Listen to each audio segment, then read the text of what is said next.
Hey guys, when we recorded this episode, we did not realize that it was going to be coming out on November 5th, which is, as many of you know, the 4-year anniversary of Destiel becoming canon and everyone losing their collective minds, as well as the presidential election in the US. So there's a lot going on. This is an extremely important date in history.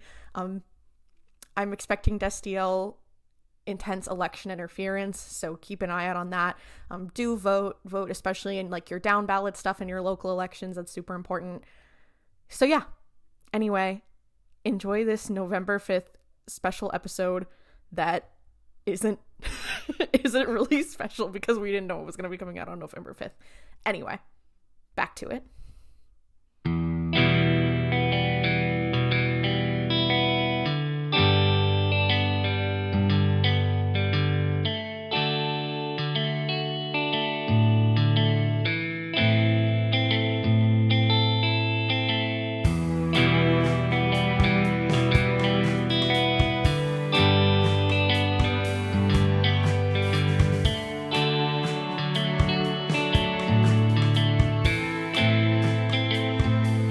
Hello and welcome back to Super Hell, aka the Mystery Spotcast, a show where two recovering Supernatural fans subject themselves to a rewatch so no one else ever has to watch Supernatural again.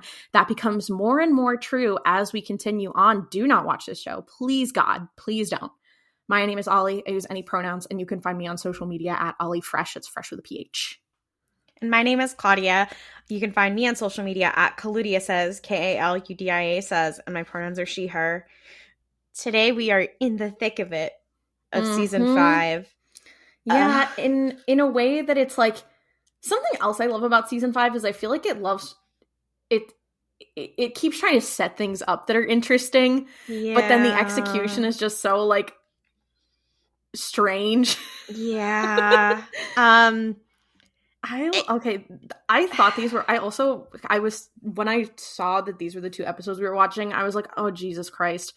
And then I realized that they were not the episodes I thought they were, so I kept expecting to be disappointed. And then I was like, oh, they were fine. Yeah, they were fine.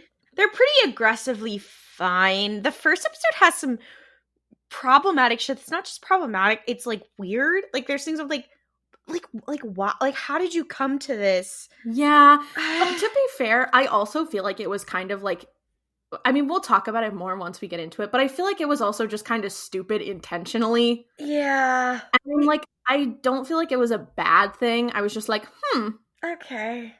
I will say for the first episode, Julie Siege wrote this, who also wrote It's the Great Pumpkin, Sam Winchester, Chris Angel is a douchebag, and the monster at the end of this book. All episodes that we were like, what the fuck are you talking about? And you know what? I have to respect that. You know what? Now I respect it a little bit more of like, you're a little crazy, you're a little wild. Yeah. This episode is season 5, episode 5. Oh, also, Castiel watch. Castiel's not in this episode. He's in the next one, though. So, thank fuck. Don't worry. Don't worry, baby girls. He's still here. He's still here. So, this is season 5, episode 5, Fallen Idols. The episode opens on... We're inside the garage of this probably very wealthy man. And there's these two men, they're friends. They're Cal Hopkins and Jim Grossman. And he's really excited to show him something. He pulls off this tarp, off this car, and there's this vintage silver convertible Porsche. And Jim is like, oh my God, is this really it? Blah, blah, blah. And Jim's like, let me go inside. We have to like film this moment. I need to get the video camera. You can tell this is 2009. Yeah, and he has like a little camcorder. Yeah, and I'm like obsessed. This is like it's getting a little upsetting because I feel like I'm starting to get to the age where like kids and teens online are talking about things that I did when I was like a teenager and being like, oh my God, like this is so vintage. And I'm like, do you think there's people listening to this show who are hearing us talk about how it's so like such a period piece that he had a camcorder and are like, oh God. Yeah. I know. Do you feel old, Mima? I'm withering away as we speak, like on tape right now. So Jim goes inside the house to get the camera. Cal is sitting in the car, and he notices that it starts to get kind of cold, and then the car radio starts up on its own. And then outside the garage, Jim has his camera, and he hears the car start up. And then he hears like a crashing noise with like brakes and everything, as if like there was like car crash. The camera is recording, and Jim is like, hey, like, Cal, are you good? Whatever. And we come to see this horrifying sight of Cal with his head like split into just like in the windshield, like the windshield is growing out of his head, like, and there's blood everywhere, and it looks like he was in like head-on collision situation. It looked like like his head has been almost completely bisected by this glass. It was honestly a really cool effect. Yeah. Like, it looked really good. But it was also funny because they showed about 8 different camera angles of it flashing around, because I think they were proud of how well this turned out. And you know what? Good for them. Good for them. The key thing, though, is that at the end of this, the blood, there's just this shot of the Porsche logo on the car with, like, the name of the car underneath it, Little Bastard. We'll get to what that is if you don't know what it is. If you're a car person or like a classic old school Hollywood person, this may be familiar to you, but no offense to our listeners, I'm willing to bet most of you don't know anything about what that means. And if you have a problem with me saying that, you can tweet at Klaudia Says to complain. So we cut to Sam and Dean. They're in the Impala. They're driving. Wow, this is so familiar. A scene we've never had before in this show. If you remember, they had their like slight break. Sorry. I was just like, I know they drive a lot. I know you're being facetious, but I just imagined a world where instead of the Impala, they have like a Fiat. They have like a Kia Soul. A Kia Soul. That would be so. Actually, Vespas. Dual Vespas that they ride on right next to each other. Ooh. It takes them about 40 years to get anywhere. Sorry. Welcome to my twisted mind. So, if you remember, they had a slight breakup era, but now they're like, okay, we're gonna try and make it work. And that's a running current through this episode, is like, okay, we need to try and make it work together. The funny part about this conversation is that Sam does this thing where in the show itself, they justify why they're having a Monster of the Week episode when they're in the middle of a giant plot point, aka the apocalypse, where Dean is like, okay, so there's this case, whatever. And Sam's like, so we're just going to do a regular. And they do this. They've done this often. We've talked about it on this podcast.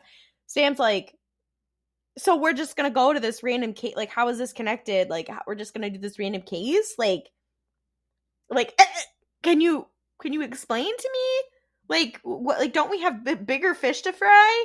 Dean is like, well, okay, so this is our first case back together, and we need to kind of put the training wheels on. And Sam gets kind of affronted by that, and he's like, you think I need freaking training wheels? I've been, hunting, whatever. And he's like, no, we need the training wheels together in our relationship as hunters together. Which I was like, actually wildly emotionally intelligent for Dean. Okay. He has really been like hit or miss, because I feel like in these last couple episodes he has some really good moments of insight where he's like, okay, like, we need to be mindful, but then he'll like circle back, like complete 180 and do something so insane that you're like, why the fuck are you stupid? Yeah. Love him. Yeah. They'll never make me hate you, Dean Winchester. They'll never make me hate you, Dean. And Dean he's kind of hopeful in this moment. He's like, oh, like, I want this to be a fresh start, for both of us. And also all Dean has told Sam about this case is like, hey, this guy, like, looks like he was in a head-on collision, but the car never moved, and it was in his, that seems like our kind of bag. And Sam's like, is it? But like, okay. The next morning, they are in Canton, Ohio, and they are dressed as FBI agents, their usual thing. And they're talking to the sheriff, whose name is Rick Carnegie. And they're like, oh, like, we want to learn more about it. And the sheriff's like, well, actually, like, we already got the guy who did it. And they're like, oh, who? And he's like, yeah, like, we got it all on camera. And they see the video from Jim's camera. And the sheriff is like, yeah, I mean, it's pretty cut and dry. Like, he's like, this sick fuck recorded himself doing the killing. Yeah, and he's like, usually it's the simplest thing, whatever. And they're like, oh, okay. What? A cop didn't do their due diligence? That's never happened before. And then Dean is like, okay, they were best friends. And the cop, broken clock moment, because the cop is like, well, most murders are done by someone you know and trust. And I was like, that's true. And then they're like, yeah, but like the how fast the car had to go for that to happen to his head isn't possible. So like there's something else is going on here. So they're like, okay, can we talk to Jim, who is accused of this crime? And they talk to Jim, and they're like, all right, tell us what happened. They do the whole, well, even tell us if there's a weird thing, that whole thing that they usually do. Yeah, because there's a moment where Jim is like, why should I tell you? The police don't believe me. And I think Sam is like, well, we're not like other cops. It was so... Hashtag not like other cops. Hashtag Sam. Okay.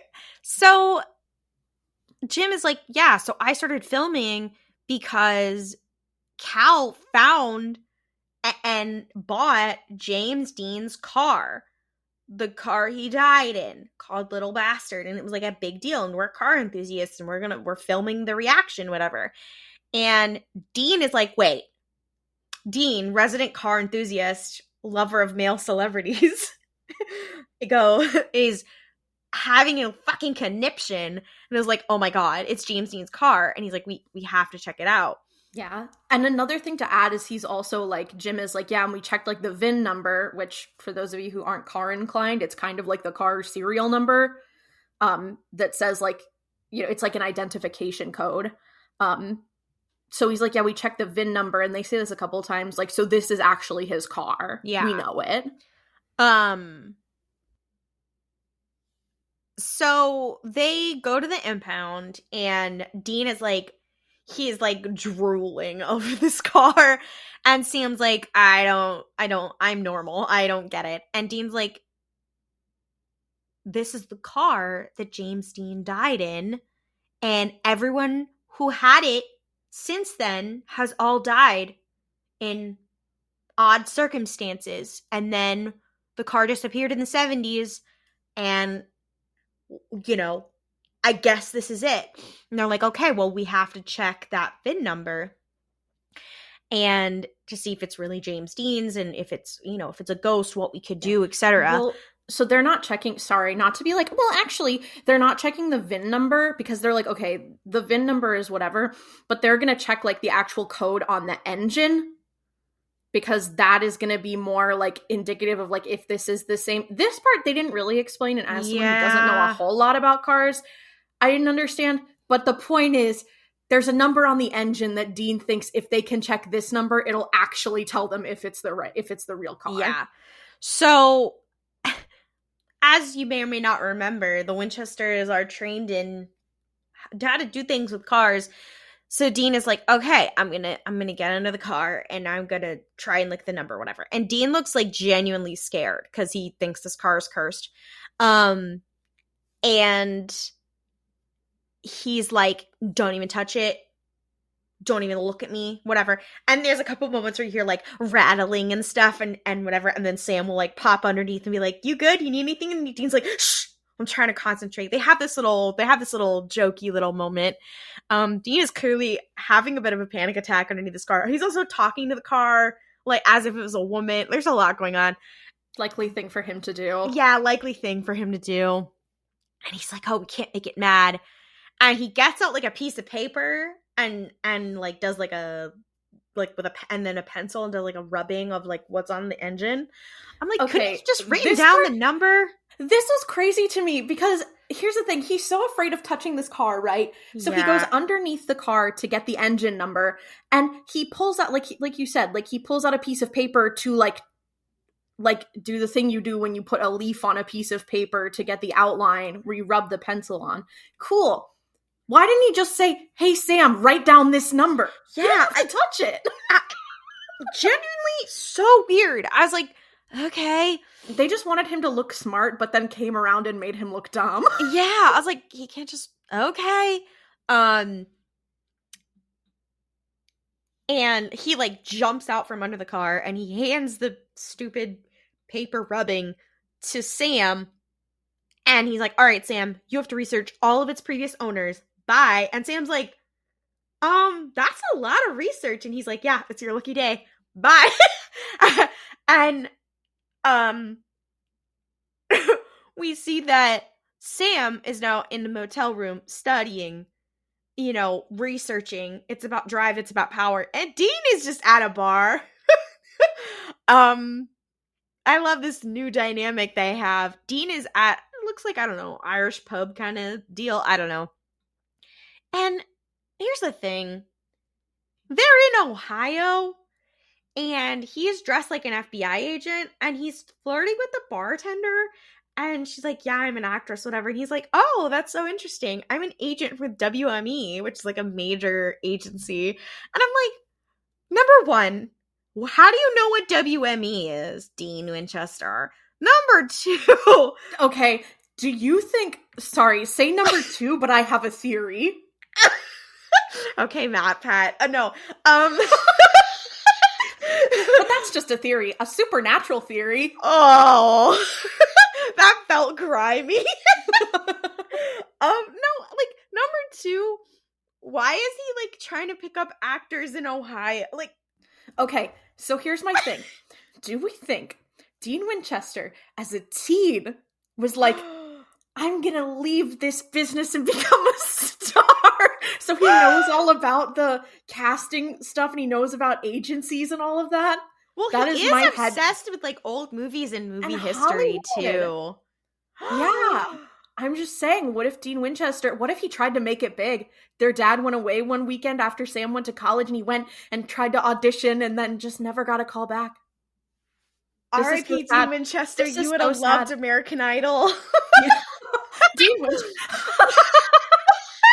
I'm sorry, the idea of they should have had, the fact that they didn't have like a competition show episode of Supernatural, well, and not like no, but like, I mean, like, there's like an American Idol or some sort of spoof of that where it's like one of the contestants, like the contestants keep dying, so like one of them has to go on, like The Bachelor. Wait, okay, I've just come up with an episode of Supernatural for when they do the reboot in season 16. It's like a Bachelorette episode, and Sam and Dean have to like infiltrate the set. So they get cast on The Bachelorette. Wait. And I think it's like they're all these guys and they're all masculine. But because it's like this is season 16 and they've deconstructed a lot of stuff, I think it's a good opportunity for Dean to be like, why are these guys acting so crazy over a girl? Oh, I like men. And I think that's the thing. That's oh my God, I've just come up, this is, guys, wait. Someone get me on the line with Warner Brothers. Okay. ASAP. As you were saying this, I went on AO3 and I looked up Supernatural, The Bachelor. And the problem is there's a lot of The Bachelor AUs. Also a Bill Dipper pic came up. Can you please not bring Bill Dip up on this podcast? I'm trying to talk about this amazing concept I've had. Wait! Dean Winchester is America's first bisexual bachelor on the reality TV series Looking for Love. But that's not what I'm talking about. I don't want that. I mean, I'm sure that's an interesting fan fiction. I think that's a hilarious concept. I'm saying I need this to take place. I don't want it to be an AU. It is specifically... Yeah. I think it's maybe episode 4 or 5 in Supernatural season 16. Yeah. The revival.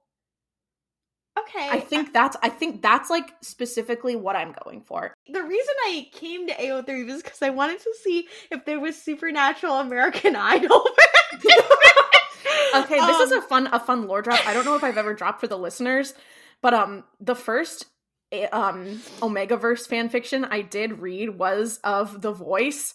Not because I was looking for The Voice fan fiction. Well, I was, but it was because I was in the back seat of my friend's car and we were driving home from a Renaissance festival, and I thought, I was like a teenager at the time, and I thought, I wonder if people write fan fiction for The Voice.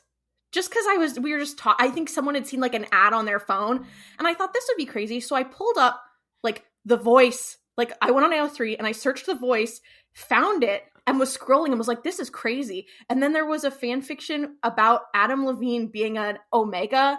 And like the whole thing was that he's like, I'm not young. He's like, I'm an older, like unmated Omega, and people discriminate against me. And then Blake Shelton was like this alpha, and he's like, they had this like enemies to lovers sort of situation. But Christina Aguilera was really Omega phobic, and I can't stand by that. That's anyway. Crazy. Okay, so I just searched for Supernatural American Idol, and some of these have taken me out at the knees, okay? So the first one is Castiel / Dean Winchester, Chris Allen / Adam Lambert.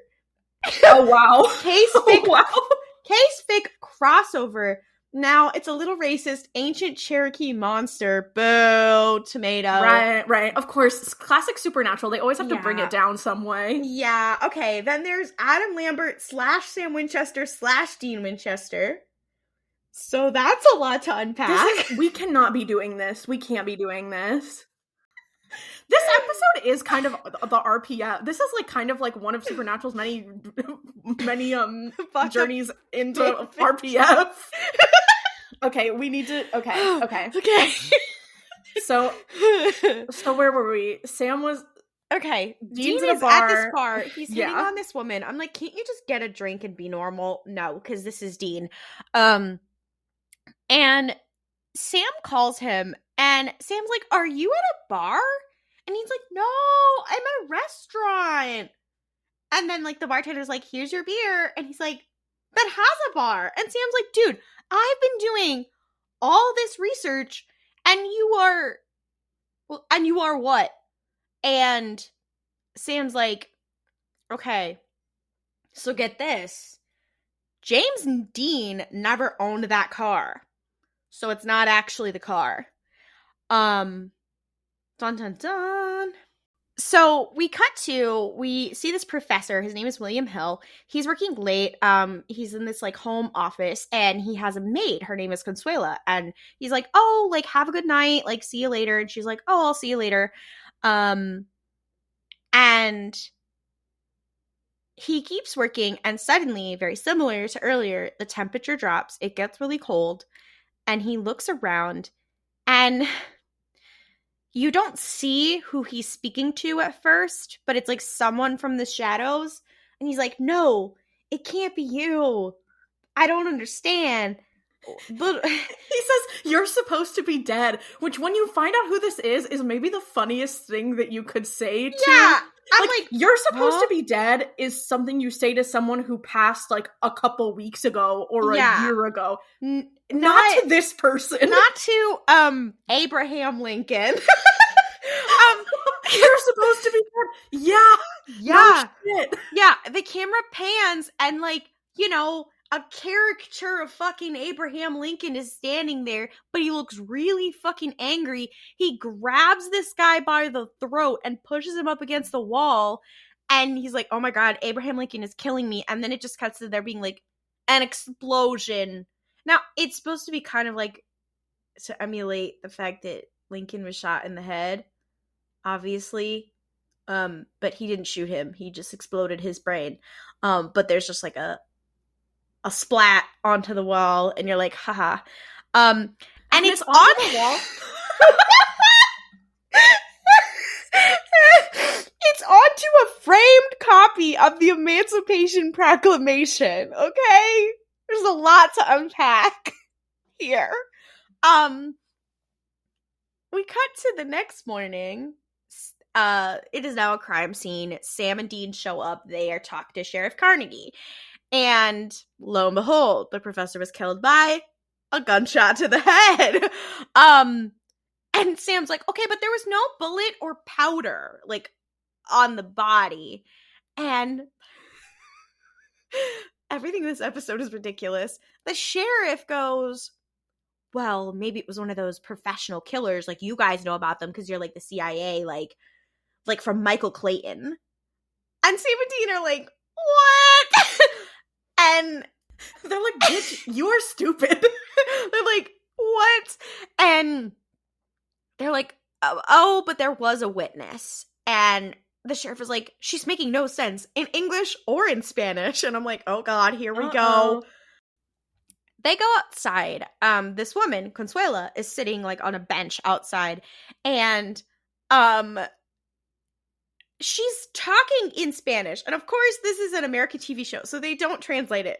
I am a Spanish speaker. I understand what she's saying. No, me too. And she has like, sorry, this is like, she has like not a good accent. Like, it's not like, she's clearly not a native Spanish speaker. Or she's like me, of like, you know, she's clearly like a gringa who speaks Spanish, but it's not a native accent. Also, she's supposed to be Salvadoran. I'm like, my brother's aide, her whole family is Salvadoran. I'm like, Salvadorans don't sound like that. Also, how many is there a significant Salvadoran community in Ohio? I don't know. There might be. There might be. That's a great question, but I don't know.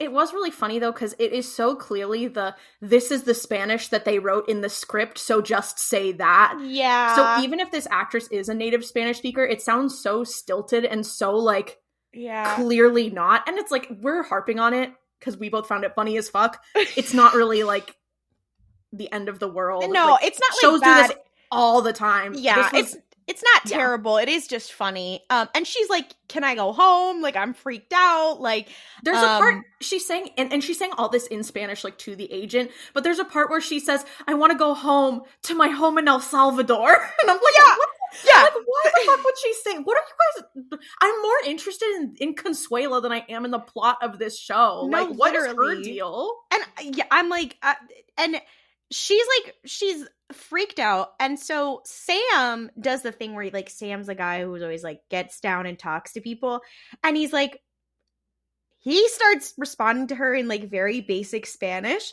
and Dean's like, what? And he's like, I took Spanish freshman year. And you're like, Sam, what else can you do? He's a witch, he can speak Spanish, he drinks demon blood, and he's not even the most interesting character. No, I would agree.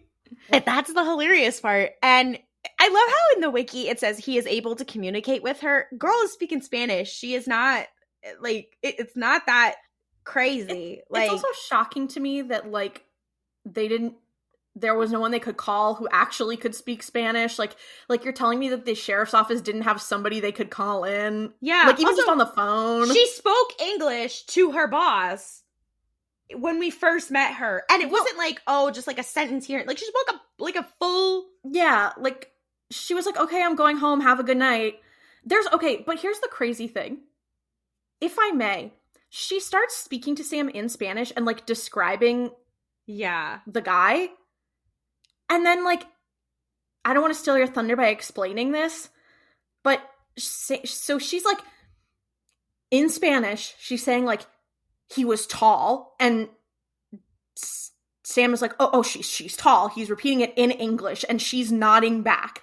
So she's like describing this guy in Spanish. They are saying it back to her in English, and she's nodding like she understands it. And I know there's a huge difference between speaking, like, levels of fluency, and like if you can speak a language versus if you can understand it, whatever. But like, she goes through all this stuff of describing a tall man, and she's like, oh, like tiene un sombrero. Yeah. And like, and then Dean makes a really off-color joke about the word sombrero. To be fair, I don't feel like this was that off-color, because he was like, oh, like a sombrero, and Sam's like, no, sombrero just means hat in Spanish. So I don't feel like that was off-color. Yeah, but well, here's my thing. I'm being uncharitable because I know that Dean meant it in an off-color way. It didn't have to be, but Dean meant it that way. That is fair. But maybe Dean didn't, but the writer did. Yeah, exactly. So they go through all this thing, and then she's like, she says in Spanish, like, it was Abraham Lincoln. And they're like, Abraham Lincoln. And she goes, in English, Abraham Lincoln killed him. Why did she not just say that to start with? Yeah, I mean, why did she have to, like, the only clearly, I think her describing this in Spanish was to show, like, Sam's so smart because he speaks Spanish, even though it made no fucking sense. That also might be why the sheriff said, oh, that's why she wasn't making sense in English or in Spanish, because she really said that before. Like, that basic that makes sentence sense. in English, like, Abraham Lincoln killed him or whatever. That would make, now that I'm thinking about it, it could make sense of her to be like, I don't speak enough English to say it was a guy. She's like, it was Abraham Lincoln. They're like, no. And then she's like, okay, well, I need to describe him. And then maybe could only do that in Spanish. And then once they were on her team, she was like, it was fucking Abraham Lincoln. Yeah, but that was kind of the vibe. That was the vibe that I got. We've logicked our way through not being angry about how this scene is just there to make Sam look smart. Yeah, the scene is just there like, look at Sam. He's so worldly. And you're like, all right, girl. Sure. Given the fact that they travel around America, they do not speak to enough immigrant communities, but that's probably because an immigrant community would not trust these two white guys. And we'll get into some things in this episode that also illuminate that. And Sam and Dean, they hear that Abraham Lincoln killed him, and they're like, what? We go back to the motel. They're looking over all the evidence. They're looking at Jim's video again. And Dean notices James Dean's reflection in the windshield of the car. And which is, okay, it's crazy because he says, doesn't, like, he's like going through like the video, like pausing like frame by frame, and he's like, doesn't this look like James Dean, Sam? And Sam looks and he goes, that does look like James Dean. And I'm like, it just looks like a guy wearing a red coat. You don't see his face or anything. Yeah, you're like, okay. So Sam's like, okay, so get this. The professor, William Hill, it says on the wiki that he's a Civil War nut. He was a professor who taught about the Civil War. So, like, that was his area of expertise. And Sam and Dean are thinking about it, and they're like, okay, so these two ghosts of famous people, they're killing some of their biggest fans. Okay. So they're like, okay, but why are these ghosts here? And somehow, through Google, I guess, they figure out that there's a wax museum in town. Famous people.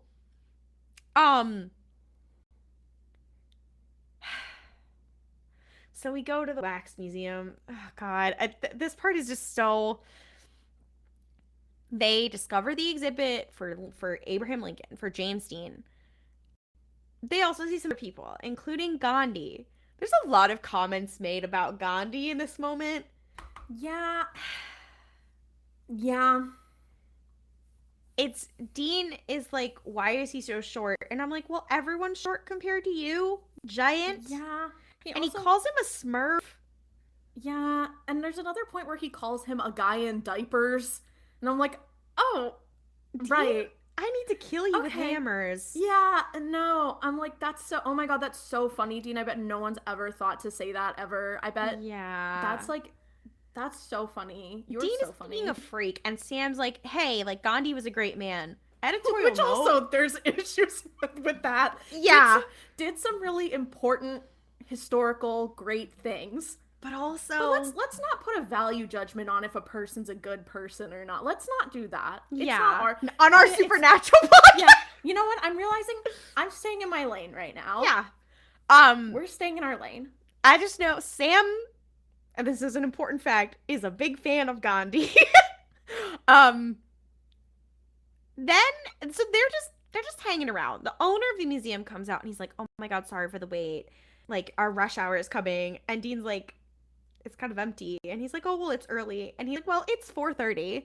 And he's like, oh, well, anyway. And you're like, damn, Dean, you kind of got his ass. Ate him the fuck up, I fear. Yeah. And he's like, yeah, like, I'm, he's like, we don't really have a lot of visitors except for our regulars. And they're like, oh, well, was a man named Cal and a man named William some part of your regulars? And he's like, oh, yeah, they were. And he's like, and so the other thing is they're not posing as FBI agents. They're posing as reporters for a travel magazine, and they're like, is there Yeah. anything There's a like part there's a part where he's like, "Oh, you guys are like, you're writing an article," and Dean's like, "Yeah, about how not sucky wax museums are." I'm like, Dean is so, he wants to blow their cover so bad, I swear. he's not good at the acting part. He's really not. I think maybe he is just so good that he's so bad that he's good. Like Yeah. people, it's kind of one of those things where I feel like this happens a lot. This used to happen to me a lot. Is I people when I was in high school, when I was at my job, people would always think I was being sarcastic or like telling jokes and stuff, and they'd be like, "Oh my god, that's so funny," and I'd be like, "Oh, I wasn't. That wasn't a joke. That was just how I talk." And then I got really self-conscious about it, and I feel like maybe Dean is past that point where he's like, people just think what I say is a joke, so I can just say whatever the fuck I want and nobody cares. That's I mean, you're joking, but that's probably it, honestly. For real, it's the autism. It is the I mean, we've discussed how he's on the spectrum many a Yeah. time. I mean, his James Dean classic Hollywood Uh, old car autism just hit his special yeah. interests. Like he's like, can I have the getting a job hyperfixation instead of the old movies and classic car hyperfixation? That's Dean. Mm-hmm. So they're posing as these reporters, and they're like, well, is there anything like special about your museum that like makes it different than like other wax museums, whatever? And the guy's like, well, we have actual items from each of these people. And you're like, okay, sure, Jan. And he's like, oh, like for example, we have Abe Lincoln's actual hat. And it's just like sitting there where people can touch it. And you're like, sure. And Mm-hmm. he's like, oh, we have James Dean's keychain. We have Gandhi's bifocals. We have FDR's iron lung. Which is an insane thing. One is an insane thing for a wax museum to have. Two, very funnily enough, I was watching before I came into this recording. I was watching an episode of the hit UK television show Taskmaster. And this had an episode, it was a season in which comedian James Acaster was on. And for those of you who don't know how Taskmaster works, it's basically like, it's so fucking funny, but it's basically like a British um, competition show where every season they have five comedians come in and do like stupid menial tasks, and then the host, who's like the taskmaster, will judge them based on how well they did. And they have this thing called a prize task at the beginning where every episode they're like, these are the prizes that whoever is going to, like, whoever wins this episode will get to take home. So, but it's a lot of the time it's like funny stuff. Like there was one where it's like the most shiny thing you own, or one where it was like the most important thing you own, and a guy brought in like his wedding band. But it's like all this stuff. But they did one, I don't remember what exactly it was, but James Acaster brought in Gandhi's glasses as the prize, and he was like, "Yeah, this is my prize. They're Gandhi's glasses." And the taskmaster's assistant, he checks it, and he's like, "Well, so I actually did just look, and Gandhi's glasses were sold in 2009 for 1.8 million dollars. So I don't think those are actually Gandhi's glasses." So he didn't do well in the Wait. task, but I was watching that and I was like, "Oh my god, this is relevant to Supernatural." So, and I looked that up, Supernatural and that was, literally has a gift for everything. but here's the thing, that was March of 2009 that those sold. This episode came out in, I believe, October. Yeah, October of 2009. So maybe they just sold them to that guy right before this happened. Literally. Anyway, that's a fun fact for That's me that I realized as I was telling the story wasn't actually as important or relevant no, I'm as kind of it obsessed with it. sounded. Also, after they're talking about the various items that they have, he's like, oh, and I even have this jacket. And they're like, whose jacket was it? And he was like, oh, the fawn's. And you're like, okay, so like, why are you wearing it? But like, okay. So we return to the hotel room, and Dean is standing in front of the window talking to someone on the phone. From contact clues, you can tell it's Bobby. Um, Sam has just returned, and he overhears Dean talking about the case.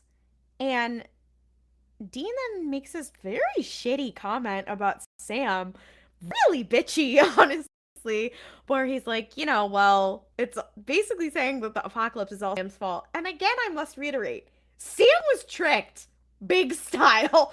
And everyone's like, yeah, it's Sam's fault. And Sam's like, yeah, it's my fault. I'm like, it's really not your fault. Like, that's a pretty big thing. Like, and they're all like, yo, Sam, he started the apocalypse. And you're like, okay, bitch. And Sam's like, hey.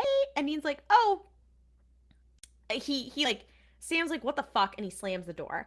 And then Dean gets off the phone and Sam's like, I thought we were trying to make a fresh start. Like,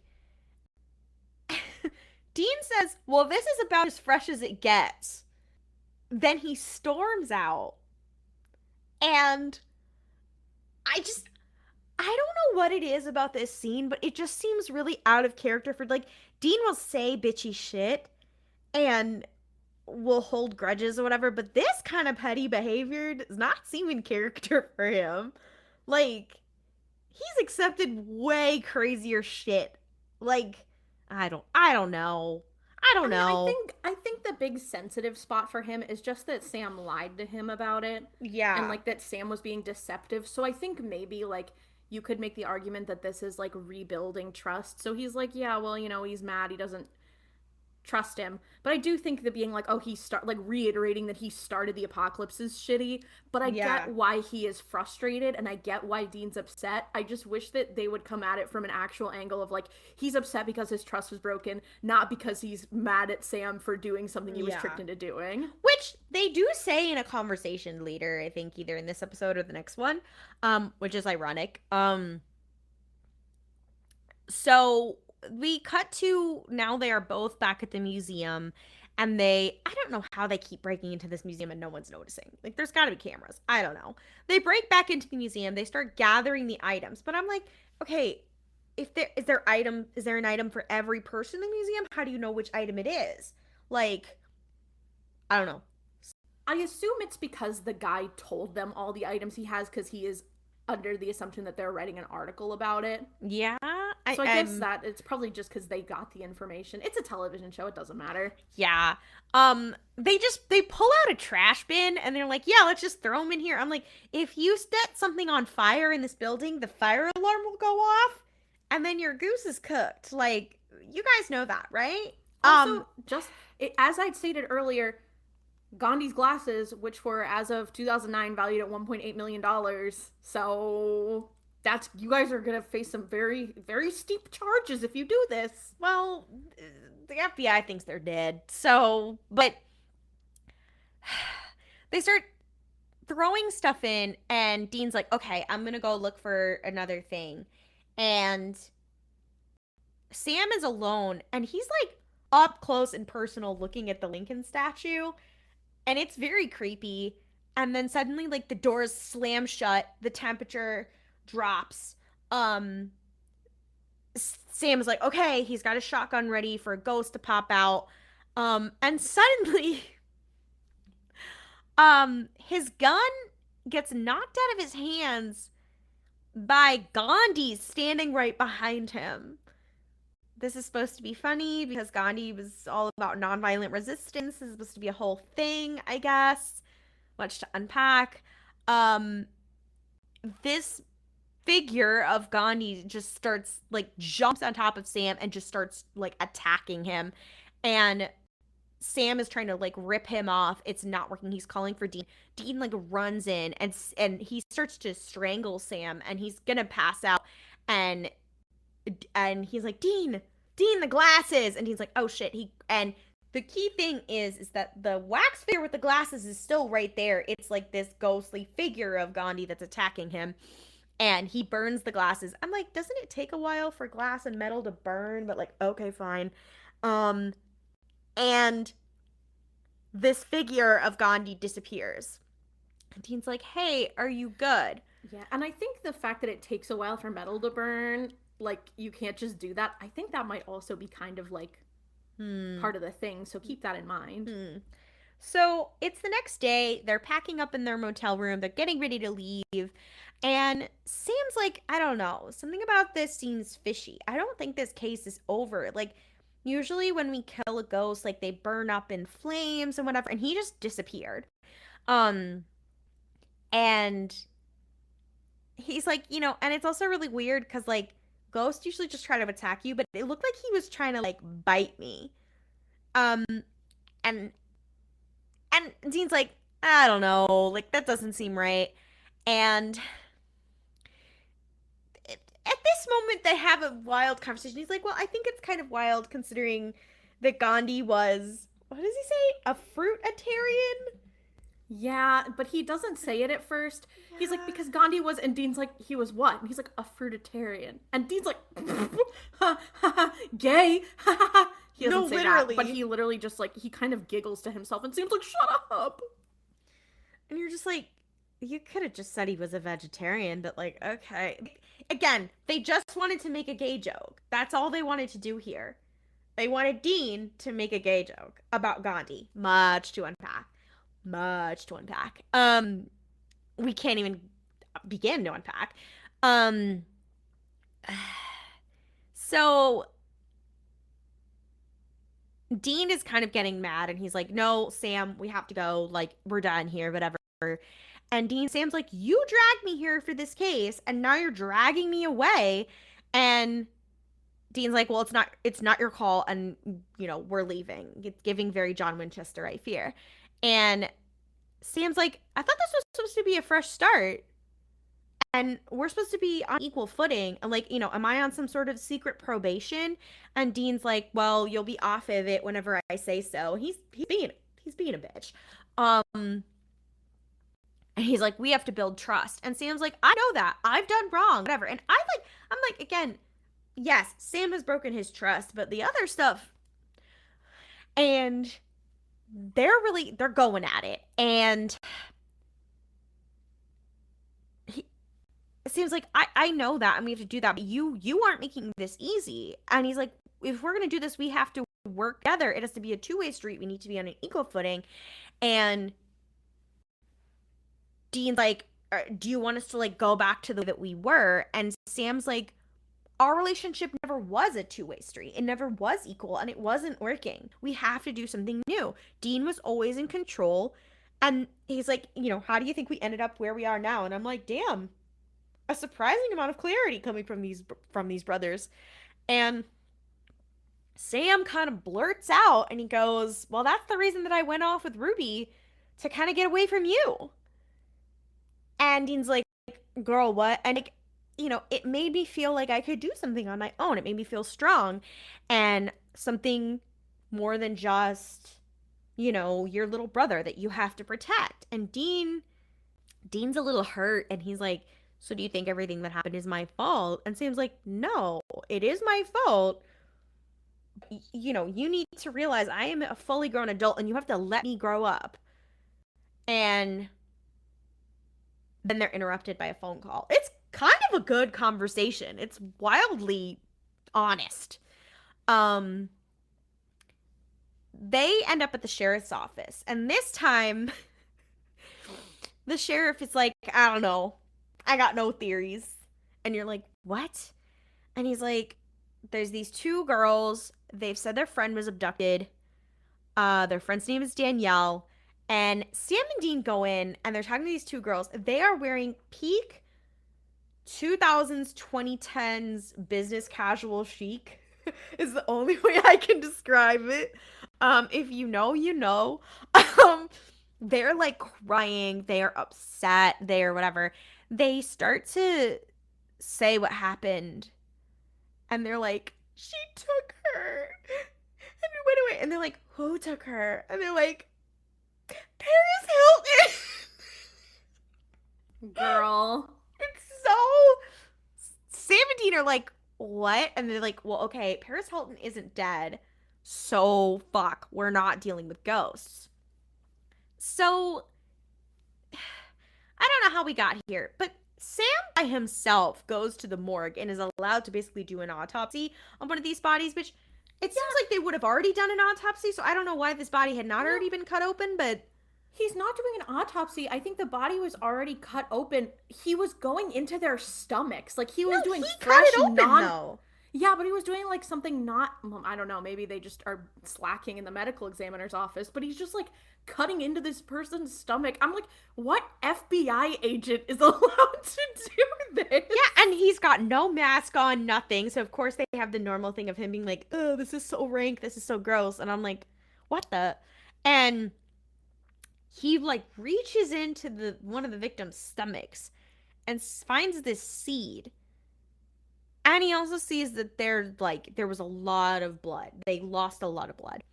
So he leaves, and he's like, okay, here's what I found in their stomachs. I found these fucking seeds, these weird ass seeds. And Dean's like, what were you doing in their stomach? But okay. They go back to the motel. Sam is doing all the heavy lifting in this episode, I gotta say. Sam does another amount of research. And this is another moment of being of problematic times in this episode. Um, you know when we've talked about how this show handles pagan gods? Well, terrible news. Um, Sam's like, okay, this seed is from a forest. He just says in the Balkans. He doesn't say where. That has been cut down, and it was protected by this god named Leshy, which was a pagan god who can take many forms in order to kill and feed on its worshippers. And I'm like, I feel like there is a people that has been insulted by this, but that is what Supernatural does best, unfortunately. Um they basically depict pagan gods in his show as like bloodthirsty monsters with a little bit more power and not as gods, and it's so weird to me. Yeah, it's also like I know that's kind of the whole point. I think like it's tough because gods are so often a representation of the culture from which they come from.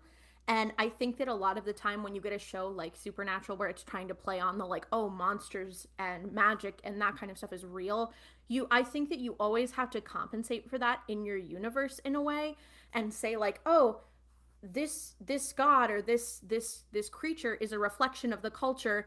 And I think you could make an argument for in Supernatural they could have done it in a way of saying it's a reflection of how the culture that they're from viewed them. They kind So of it's like, imply that like in a later episode with like many yeah, gods, but like it's not handled well. yeah, like I almost think, okay, I'm gonna say something and it's gonna sound crazy, and I'm not trying to give credit to the Marvel Cinematic Universe, but I think there was an interesting point in one of the Thor movies where Loki is like, they see us as gods, even though we are kind of Yeah. like our own thing. There's a But there's a because lot of of things that do that in a very yeah, well made way. and I will say I don't necessarily love that, but I think if you're going to have a story where you say, "Oh, these gods are real," you have to have a way of saying like, "Oh, how does that reflect on the culture that saw them or the culture that worshipped them?"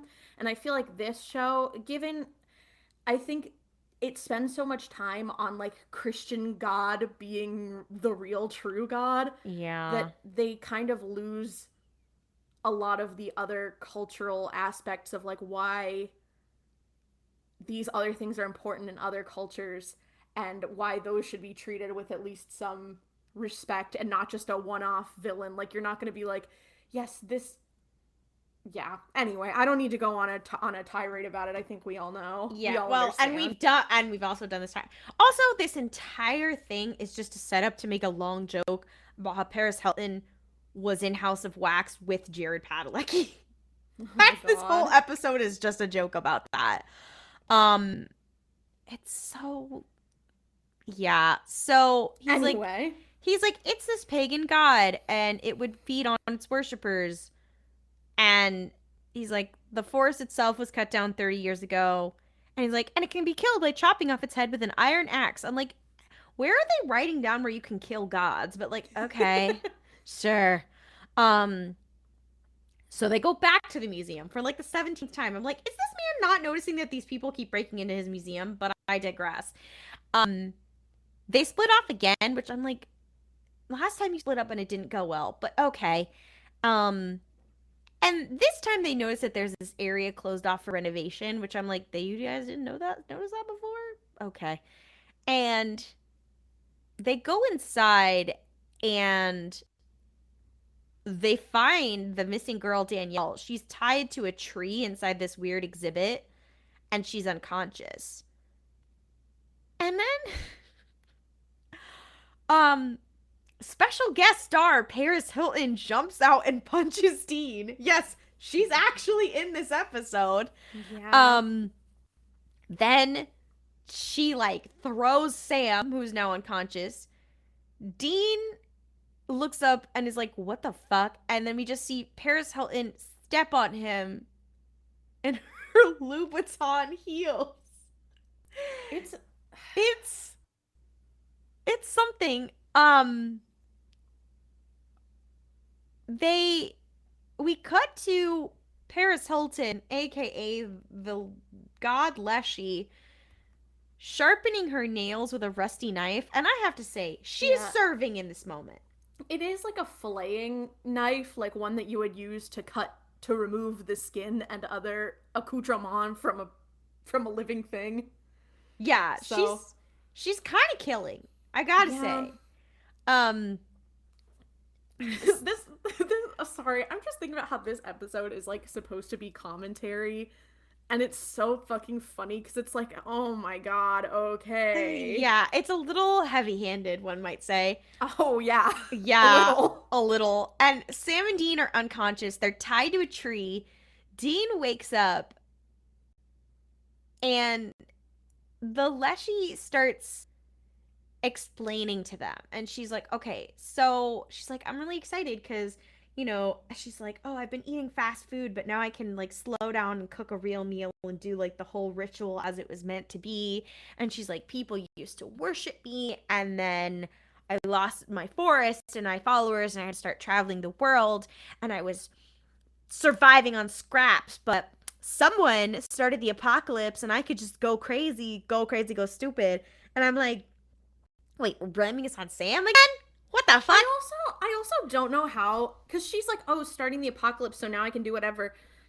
I don't understand how the apocalypse and like the state of the world now has anything to do with her, a deity who seemingly has nothing to do with this very like Christian centric view of the apocalypse. Like, what does this have to do with her? Why does this make it easier for her to do Yeah, anything? she's just like, oh, I guess there's chaos. I'm like, okay, But there's not, like, nothing has happened. yeah, nothing makes sense in this show. And she's like, yeah, so I found the wax museum and I can transform into famous people and I feed on their fans. And um she what is the comment? She makes this comment of like, you guys don't even worship gods anymore. Oh, What do you worship? Like yeah. celebrities? That's so lame. Yeah, she's like, oh, you guys used to have religion. You used to have gods. And now this is what you worship? Huh. Really? I'm like, dang, they called Paris Hilton in and made her deliver these lines. And I know she walked away being like, yeah, I ate that up. Yeah, Like, and honestly, it's kind of iconic, but it's also terrible. It's camp, I have to say, in a crazy way. Dean is like, well, ha, you can't eat me because I am not one of your fans. And he goes, I haven't even seen House of Wax. And you're supposed to be like, ha ha ha ha ha ha ha ha. Get it? Um, and she's like, oh, well, I know who your idol is. Your father, John Winchester. And you're like, ooh, she kind of got him there. And she's like, and you have something of his, which is his axe that they were going to use to kill her, that they brought with it. And Deed breaks free. He goes to attack her. She's like going to transform. I don't know why she doesn't do it. I guess, okay. But and she like jumps on him and like throws him onto the ground. And this is when Sam breaks free and gets the axe and he decapitates her and then he just like keeps going to like hack her head away from her body. You don't like see it, but you just see him going to town. And then you just see like Paris Hilton's decapitated head, which is kind of funny. And then Sam's like, damn, you got your ass beat by Paris Hilton. And Dean's like, don't tell anybody. Um,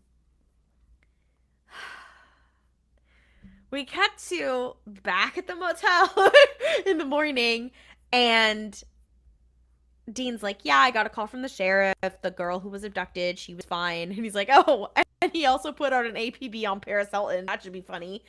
And they're packing up the car. And Dean, in a crazy turn of events, is like, you know what? You were right. I have been treating you like my little brother.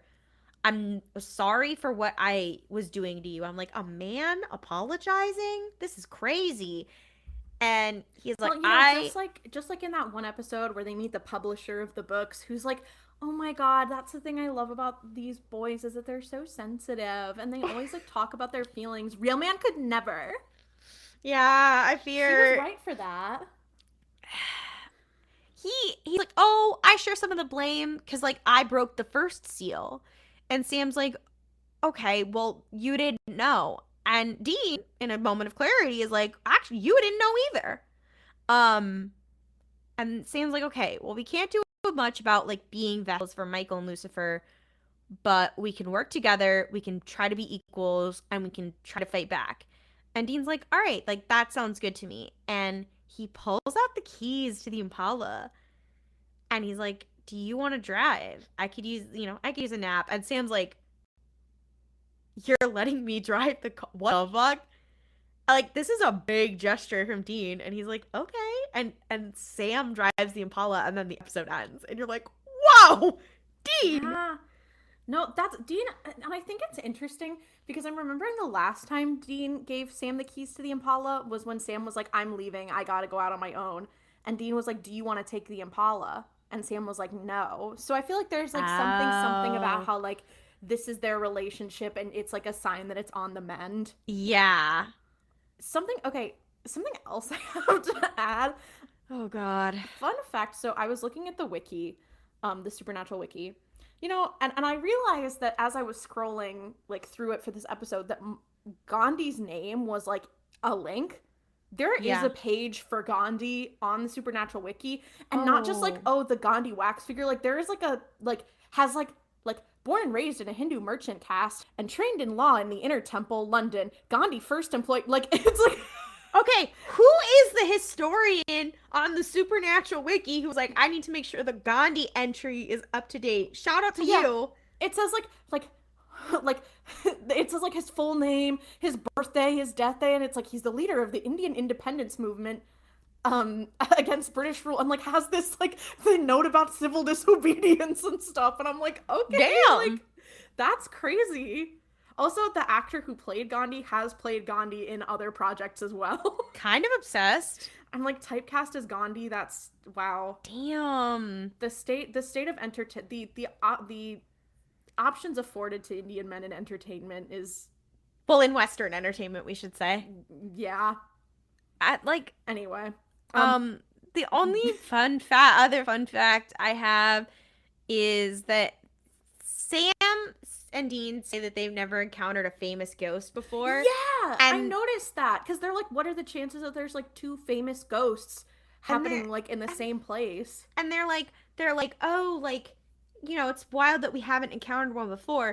But then in the continuity years, they literally had an episode of them with the ghost of H.H. Holmes. I So completely forgot. That's fucking insane. I yeah, think maybe H.H. Holmes I guess isn't really a celebrity. Like yeah, H.H. like I think it would make more sense for there to be an H.H. Holmes ghost due to the horrible shit that man did yeah, versus like James Dean who was just like a guy. yeah.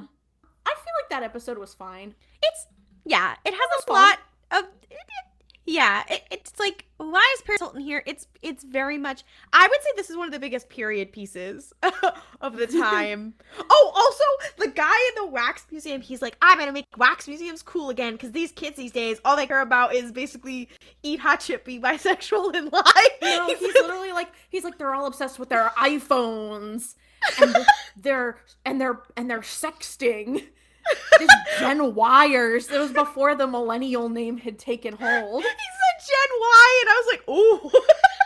It was He's talking about Claudia. He's talking about you. He's talking about me. Because what is this, 2009? I was in high school. Yeah. Also, okay, at the end of this episode, they have like a coming up in the season. I think this is supposed to be like a mid-season finale. They have a giant montage of what's coming that big style spoils what happens in the next episode. No, for real. Totally.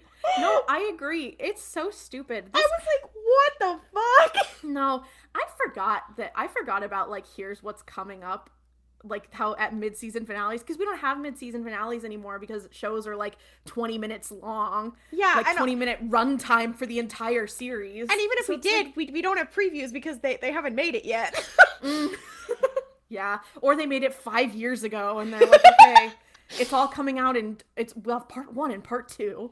But anyway, speaking of the next episode, this episode, I swear to God, there was an episode already called this, but I know I'm thinking of something else. Also, I'm gonna be annoying during this because the plot line in this is so similar to like the entire plot line of with Jack in like season what is it, 11 or 12 or something. This was a test run. Oh, the Jack test run is crazy. Also, it's written by Andrew Dabb, so that makes sense. Yeah, it's kind of like when Stephen Moffat did The Girl in the Fireplace, and then when he took over the show, he just did the same plot line over for a whole season. It's like that. Jesus Christ, that's sickening because that is literally it, isn't it? Oh my God. Also, I keep getting texts from Kamala Harris being like, "Can you please give me $5 or I'm gonna kill myself." I'm like, leave me alone. No, okay, I had to say stop like 15 times. Dude, okay. So this episode is called I Believe the Children Are Our Future. It is season 5, episode 6. As Claudia has said, it was written by Andrew Dabb and Daniel Laughlin, so, you know, a writing duo who really has their hits. They are so, like, Moffat coded because it's like they have like Andrew Dabb is so Moffat coded because he'll have like really good one-off episodes or parts where it's like really well done, but then when he takes over, it goes to complete dog shit. Yeah. Just like Moffat with Doctor Who. Oh God, the Super Who has taken over the podcast. Guys, when's H Bomber guy gonna do a Supernatural retrospective? God, I can't wait. I can't wait. Also, obviously, when we get through all 15 seasons of Supernatural, it's when we'll watch 60 years worth of Doctor Who. So get excited. We have to work on that. That is not confirmed. Don't put that in the Mysteries Podcast wiki. Okay. I'm starting now. Oh my God. So anyway, we start this episode. We get a screen that says Alliance, Nebraska. And we are hearing the sound of the TV playing. And we see a young woman who's like a young woman or like an older teenager. And she's brushing her hair, sitting on a pillow in front of the television, which is crazy because there's a couch right there and she's right up in front of the TV. But it's dark in the house, clearly night. She's brushing her hair and she hears this sound. So she gets up and she's like, "Hello, Jimmy?" Who's Jimmy? We'll find out. She goes upstairs and she opens like a closet door, I believe, and sees this like sort of tween boy with an arrow through his head bleeding out. And she goes, "Okay, that's not funny. I told you to go to bed." And he stands up and he's like, "I can't go to bed. I'm dead." And she's like, "What is that? Ketchup? Did you put ketchup on your hair? Go clean up and go to bed like I told you to." And he's like, "Okay, I'll go to bed if you let me touch your boob." And she's like, "Go to bed," and like storms away. So he's a little prankster. He's a little trickster and a little pervert, as many tween boys are. Gross. So she goes back downstairs and she sits down. She goes back to brushing her hair and she hears like dogs barking outside. And it's funny because they try to make these dogs seem like it's a big plot of like these dogs barking, but like they're not relevant at all. I have no idea why they did this, but she hears these dogs barking. She gets up and she goes to the window and looks out. And then she goes back and sits down on the couch. And then the lights are off. We cut. We hear the door open.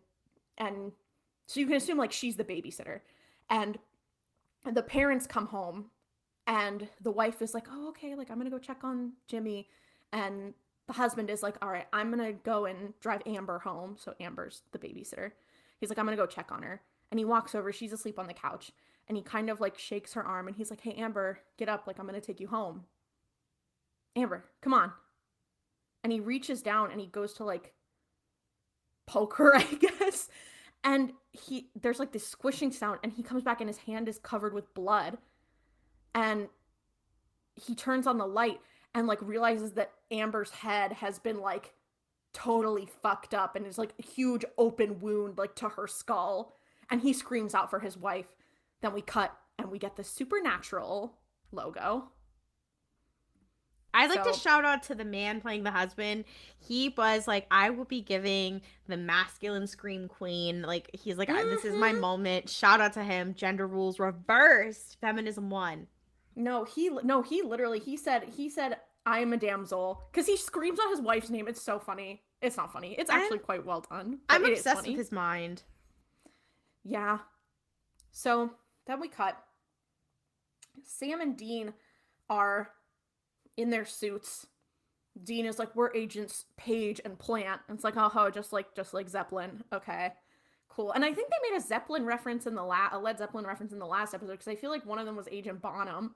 Yeah, it's constant on the show. But so they're like, okay, they're talking to the coroner, and they're like, so you think this is like, clearly talking about this case. And they're like, so you think this was an animal attack? And he goes, oh, you didn't read the memo that I sent out this morning? And they're like, and Sam is like, we had server issues. And he's like, oh, well, here, look at this. And he pulls out a baggie that has a little blue sparkly like press-on nail in it. And he's like, I found this in her head. Like, she did this to herself. And Dean's like, that's crazy. Like, this girl scratched into her own skull with like, is that even possible? And the doctor's like, yeah, well, like, it could have been OCD. She could have been on PCP. Like, either way, clearly something was up. And I'm like, wouldn't he know if she was on PCP? Like, yeah, you're the way he said coroner. The way he said it was so just, he's like, OCD, PCP, it's something. And I'm like, those are very different things. Yeah. And listen, yeah, but anyway. But they have found, like, because of this nail, she did this to herself. So Sam and Dean go to visit the family, and they sit down, and Sam is, like, talking to them, like, the parents.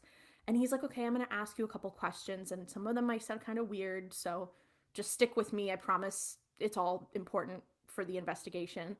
Also, funny thing, I'm looking at the wiki, like, for reference, and this says Sam interviews Mr. and Mr. Jansen. So I'm like, they have gay washed this family. Oh. In the wiki. But anyway, Sam is like asking, like, oh, have you noticed any cold spots? Was anyone acting weird? Blah, blah, blah. And Dean starts wandering off, and he sees Jimmy. And Jimmy's like, oh, sorry, sir, do you need help? And Dean's like, oh, I just, wanted to check in. I know when I was, your age, I know I had babysitters, and, I hated them. They could just be so mean sometimes. You're not hiding anything, are you, Jimmy? And first of all, I was laughing because I was like, the idea of John Winchester ever getting a babysitter for Sam and Dean is insane. Yeah, I'm like, he made Dean be the babysitter. Like, yeah. But so he's like, oh, no, sir. And if I did know anything, I would have told you, sir. And Dean's like, well, okay, listen. I believe you, but I need to know you're telling me everything, because I really don't want to have to take you for a trip downtown, like, to arrest this kid. So he basically scares the kid into telling him that he put, like, itching powder in Amber's hairbrush. So kid admits to it, and Dean's like, okay.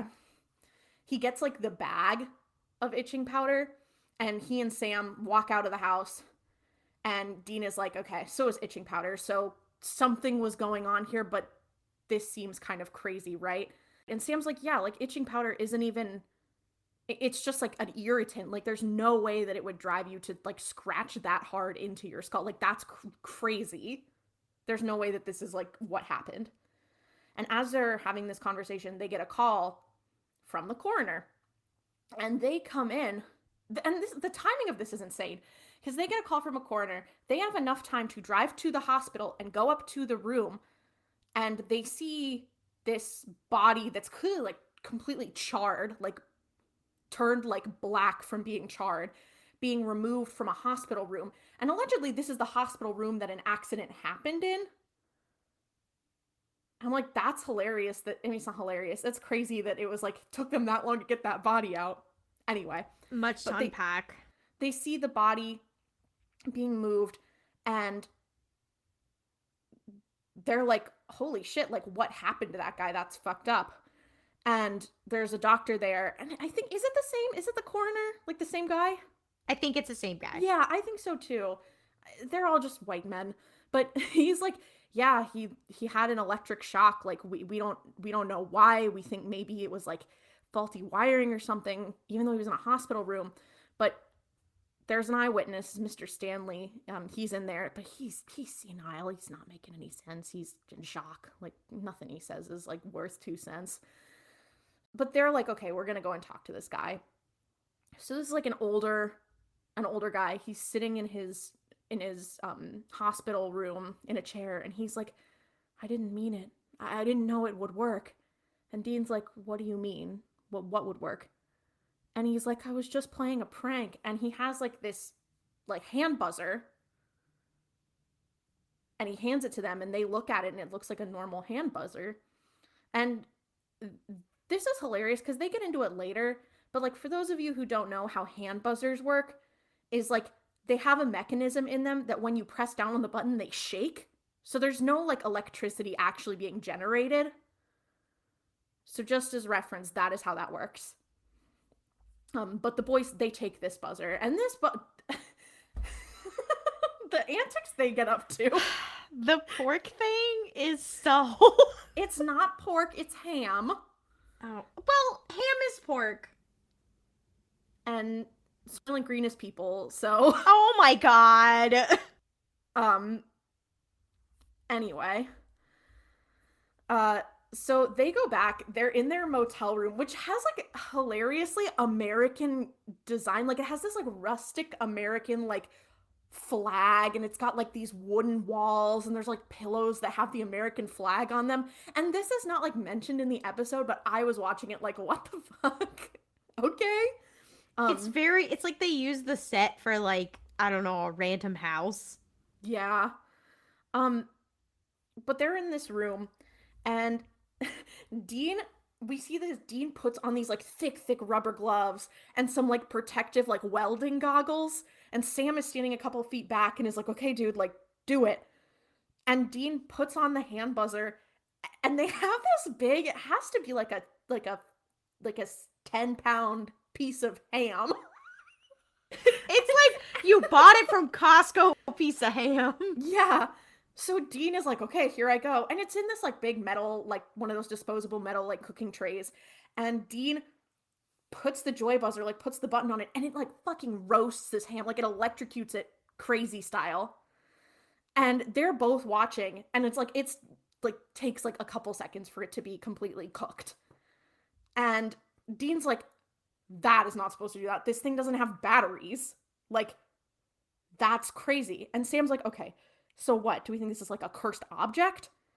Or like, I mean, like maybe there's like a power, like a witch or something who's like cursing these things? And Dean's like, yeah, that's weird, but it's like two completely different items. And Sam's like, okay, but they did come from the same store. We cut. They have arrived. They show up at this like prank, like item, random stuff store called the Conjurarium. And it says like on the wall, it says it's a sanctum of magic and mystery. And they walk in, and it has all these random things, and there's like a display that has whoopee cushions on it, and Dean grabs it, and he's like, Sam, look at this. And Sam looks at him and like rolls his eyes, but Dean grabs it and goes up to the counter and puts it down and then puts some money down, and the owner's there and he takes it and does the transaction. And they're like, so, you sell a lot of stuff here? And he goes, well, it's like my pride and joy. It's my entire life. And they're like, you sell any itching powder or hand buzzers? And he's like, well, yeah, they're not really hot button issues. Like, they're not like high selling issues these days, but I know I've sold like two of those in the last couple weeks. So they're like, okay, right. And, business looks like it's been slow. And he's like, well, you know, kids these days are all fascinated. Like, they only care about the vampire kissing movies and iPhones and only come into my store to break stuff.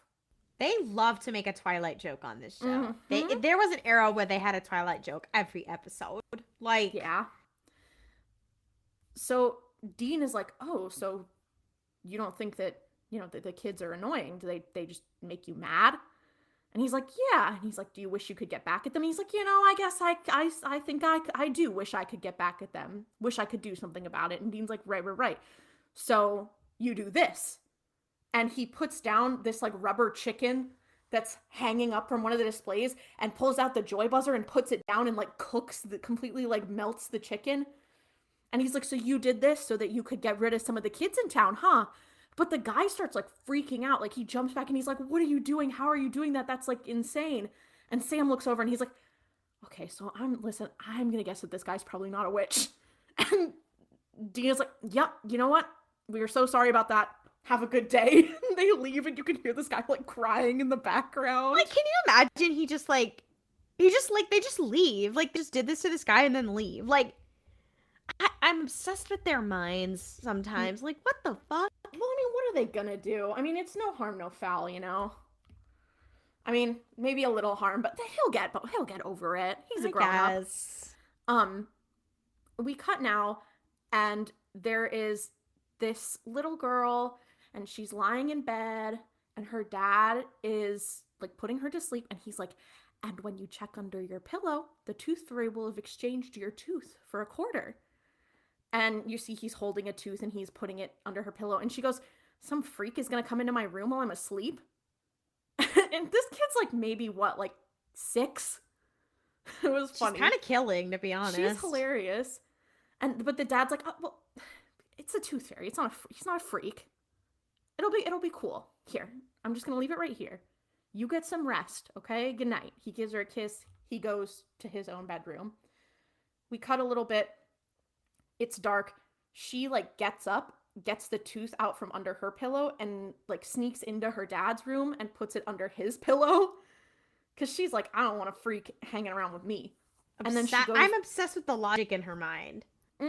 She says, attack my dad. And then she was right. But so she goes back to her bed.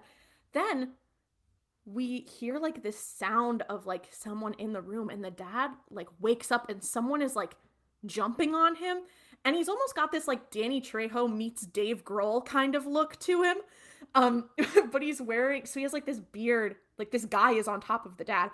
And he has this like long hair and a beard, and he's like a big, like heavy guy. He has on a tutu and like Party City fairy wings, like pink fairy wings.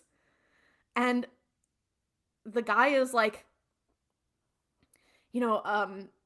like the dad tries to scream and he puts his hand over his mouth and he's like, you might want to hold still. You're probably going to feel a pinch. And we see a shadowed silhouette of him pulling this guy's teeth with a giant pair of pliers. It's like, it's kind of like the teddy bear episode. You're like, oh, we've reached past the point of no return. Like, what's going on? I was laughing though. I hate to say I was laughing. The tone shift in this episode's insane. Because the last half is quite serious, but this half is so funny. So then we go back. We are back at the hospital. Sam and Dean are there, but they're not dressed up as agents. They're just wearing their like regular clothes. And the doctor is talking to Sam, and Sam turns away. Dean like comes down the hall. They weren't standing together. They come together, and Sam is like, yeah, 32 of his teeth were pulled out. And they found 32 quarters under his pillow. And Dean's like, okay, well, like, you know, I mean, there's explanations for that. Like, you know, he could be totally, like, high out of his mind or something, like, high on painkillers. And Sam's like, yeah, and whoever did it managed to get past, like, all of their locked doors and through their, locked windows to do it. So clearly, like, something is weird. And Dean's like, well, I got this. I went around the hospital. There's kids here with ulcers from mixing Pop Rocks and Coke. And as if many of you may not know, that is like a myth. That like if you drink Pop Rocks and Coke at the same time, you'll get an ulcer and it'll fuck your body up. Not really that you'll get an ulcer, but it's like, oh, you'll like explode if you do that. But that was the myth. Not true. But Dean's also like, yeah, and there's a guy here because his face froze that way. They're calling in a plastic surgeon. And Sam's like, what do you mean it froze that way? And Dean's like, well, you know, like you made a face and it stuck. You know what they say? Like if you make a funny face, it sticks. Here, let me show you. And he puts his fingers in his mouth and like pulls his mouth open and goes like cross-eyed. And then he lets go and he's like, it's stuck that way. You've probably seen that gif of him making that funny face. This is the moment it comes from. Right. So they're like, okay, that is really, something weird is going on, obviously. Like, whoever's doing this, like, has to be, like, following, like, myths that kids believe. And Sam's like, right. This would have to be something like a god who's, like, reshaping reality. And Dean's like, or a trickster. And Sam's like, yeah, one with the sense of humor of a 9-year-old, or you. He kind of got his ass, I fear. Ate him up. This is so funny too. We go back to the motel room and Dean is eating the ham that they cooked with the buzzer. And he's like, and Sam criticizes him for it, and he's like, well, we don't have a fridge. And I'm like, okay, so you're saying while you were out, it was sitting room temperature. That pork is no longer safe to eat, my friend. Because it was also the next day. Yeah. Like, that's disgusting. No. Because Dean also had taken a bite of it when they first did this. So he, like, keeps no coming seasoning? back. No, disgusting. It's also funny because the wiki does call it the buzzer ham. Wait, we should have called this podcast Buzzer Ham. Dude, the buzzer ham, that's our episode title, I think. It has to be, right? Yeah. So, but Sam comes back. He was out, like, doing some research. Like, he brought a bunch of maps and stuff of the area. And he's like, okay, so get this. Everything that has happened has occurred in this 2-mile radius. And Dean's like, oh, so it's like a blast zone of weird, like something happened right in the middle. And he's like, what's in the middle? And Sam's like, yes. So it's a big 4-acre farm. It's a big field. But there's one farmhouse. So Dean's like, okay, so whatever's happening has to have been at that house and we need to go investigate. Sam, now get prepared, guys. This is a nasty joke. But honestly, the more I think about it, the funnier it is. God.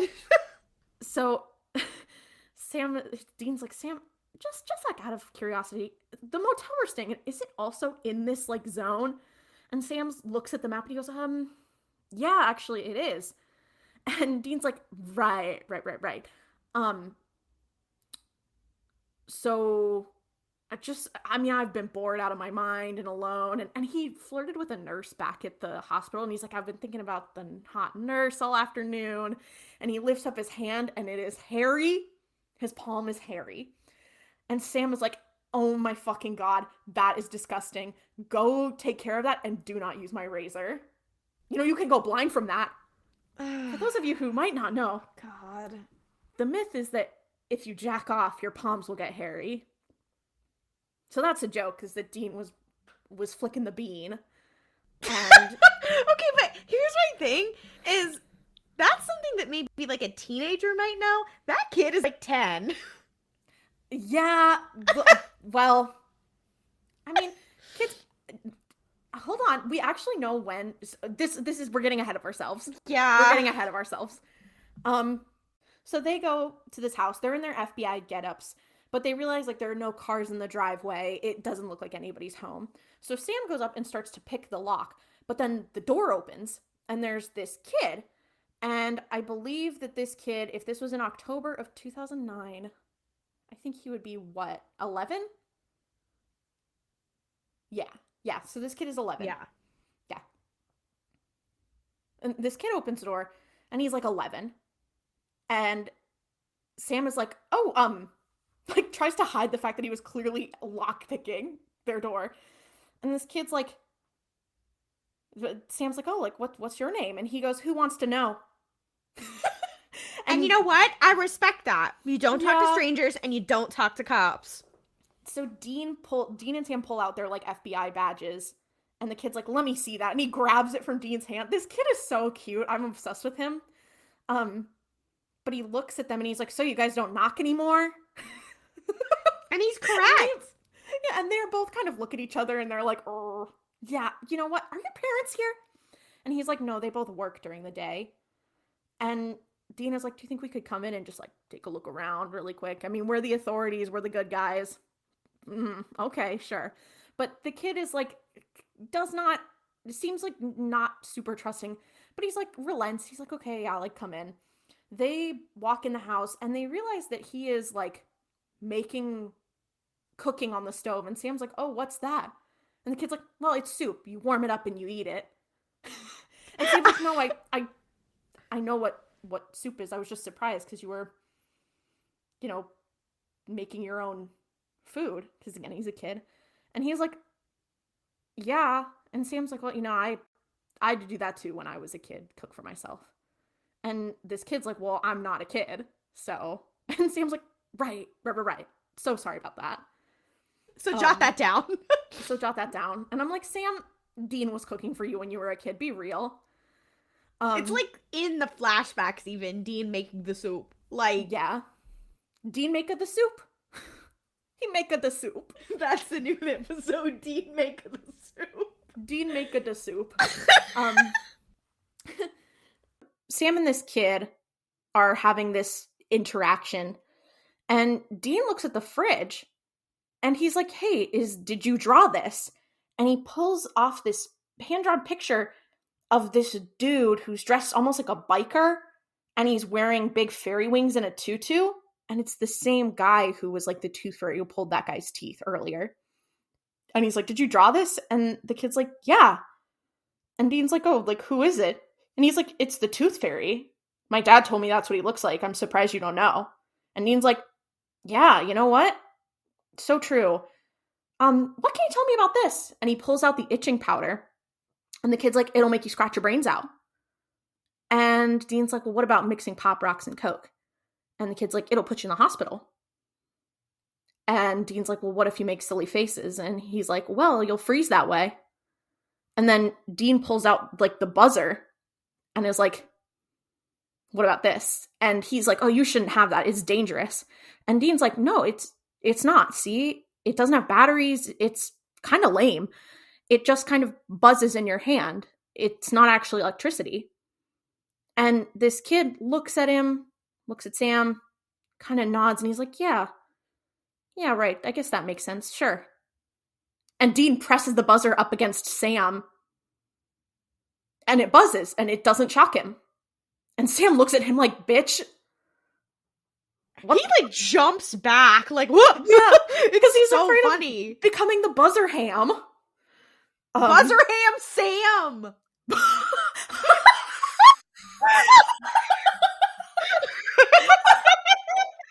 Buzzer ham Sam is so good. Oh my god. Holy shit. Guys, this is our best episode yet. This is our funniest episode yet. Wait, pig in a poke. Oh my god. Everything is connected. Everything is related. Exactly. So I believe they go back to the motel room, and Sam and Dean are talking, and they're like, okay, so we looked up this kid. His name's Jesse Turner. But they're like, okay.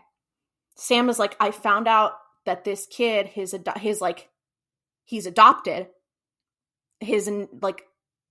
His birth certificate is sealed. And Dean's like, okay, so you got it unsealed, and then what happened? And he's like, well, I found out that his birth mother lives across the state, and there's no father listed. So we got to figure out, like, what is going on with that. So they go to visit this woman. Her name is Julia. Also, I'd like to point out, imagine being this kid's parents and you come home and he's like, yeah, 2 FBI agents were here today. I would piss myself. Like, what the fuck? For real. Like, damn. So they go and they knock on the door, and she's like, I'm not interested in whatever you're selling. She answers through the door. And they're like, oh, we're with the FBI. And she's like, okay, put your badges through, like, the mail slot. So they do. They hear her shuffling. She unlocks the door. She opens it. And they're like, here, we're just here to do some investigating. And she's like, what? And they're like, well, we're here to ask you about your son. And she's like, what? I don't have a son. And then they say, your son, who was born on March 29th, 1998. Fun fact, you know who was also being born on that day? Me. I know I probably shouldn't be sharing my full birthday on the internet. Yeah, I was gonna say. Not you being the demon child. No, That's literally. Crazy. No, we have the same birthday. I was like, oh my god. And I think I was born first because he was born at night. I was born in the afternoon, so fuck you. Oh my god. Anyway, but they're like, so this, and she's like, okay. And Sam's like, was the pregnancy normal? And she, like, slams the door and runs away. And she's like, get away. I don't want to talk to you. And, like, they push the door open. And Dean's like, we just want to talk. And she's, like, running through the house and is, like pushing stuff down to make obstacles for them. And they follow her, like, into the pantry. And they're like, we just want to talk. Like, we want to help you. And she throws salt at them. And they both just kind of look at her and are like, okay. And she's like, oh, you guys aren't demons. And Dean's like, how do you know about demons? So we cut a little. They're sitting around her kitchen table, and she tells them this story, and it's intercut with, like, flashbacks of what happened. And she's like, I was possessed. Also, this was shot so crazily because it keeps doing these really close close-ups of her face, but it'll cut from one close-up of her face to another close-up of her face. Like, it's not, like, between shots. It's just so weird. It's wild. But she's telling them, she's like, I was possessed. And while I was possessed, I became pregnant. And they're like, oh God, like, how long were you possessed? And she was like, 9 months. The entire 9 months. I was watching this demon. It did horrible things. I did horrible things. And they're like, no, you didn't do that. And she's like, well, I was there. And I saw it. I heard a girl beg for her life. I felt blood on my hands. Like, it was me. And then, you know, one night I finally, like, give birth, and I don't know if it was the pain. I don't know if it was something else, but I felt like I took control again. And I basically poured salt down my throat and expelled the demon from me. It was either done with me or it worked, whatever. And it shows her, like, giving birth in this horrible basement. And there's, like, road salt there. So that's what she did. And she's like, yeah. And I looked down at the baby and I thought I should probably just kill it because it's a monster. And they're like, well, who's the dad? And she's like, well, I was a virgin. So clearly not great. Yeah. But she's like, okay, this all sucks. But she's like, I couldn't bring myself to kill the baby. So I, like, put him up for adoption and I ran off and I left. And I've not looked back since. But have you talked to him? Is he human? And the boys kind of look at each other. And Dina's like, yeah, he's a good kid. He's a good kid. And Sam is like, yeah, we've met him. His name's Jesse. And he lives, like, in Alliance. So he's a good kid. And she seems to become a little, like, like accepting, a little more calm. And I'm like, this is a very, I'm going to put a little bit of a warning here, because like this does not frame this, like this is a warning for some conversations about like sexual assault.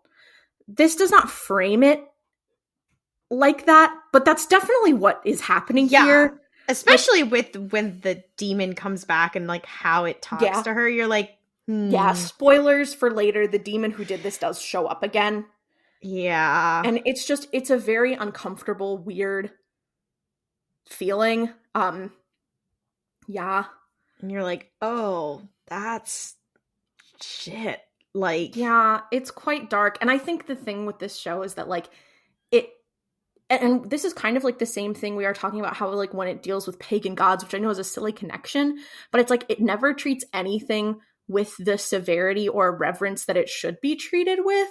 Where it's like it'll get close to making a statement or get close to saying something or doing something interesting, but then it just kind of falls just short of saying what actually needs to be said about like, or like looking at the context of what is being said. I feel like the racist truck episode is like that too. Of like we've covered some important historical context here, but it's still going to be a little ridiculous. That one was definitely well done, because that one I think was pretty overt with what it was saying about. Yeah. I feel like that might be one of the only episodes of the show I can think of where it looked at like a cultural issue and said, this is a problem, and here's how like supernatural stuff is a reflection of people's fears. Yeah, and then they were like, we're never doing that again. Yeah, so it's like you have something like this, and it's like you don't look at it for how horrific it actually is. Probably because it was written by two men. Not that men cannot have this sort of thing happen to them, but that this sort of, and especially I think the trauma that surrounds like forced birth is also like not something that happens to a lot of men, and especially not to cis men. Like it's just not something that they experience. Have to deal with. Yeah. Yeah. So it's like I'm watching this being like, this is horrific. And they are painting it as being horrific, but I don't think they're making it as horrific as it should be, you know? Yeah, it's like if you are someone assigned female at birth, you know, you're like, damn, that's fucking crazy. And in the show, they're like, yeah, that was fucked up anyway. Yeah, and you're like, hello? Yeah, I just put him up for adoption and then I left. Girl. Okay. Anyway, it's not that bad. I just wanted to make sure that we like addressed it, you know? Yeah. Anyway. So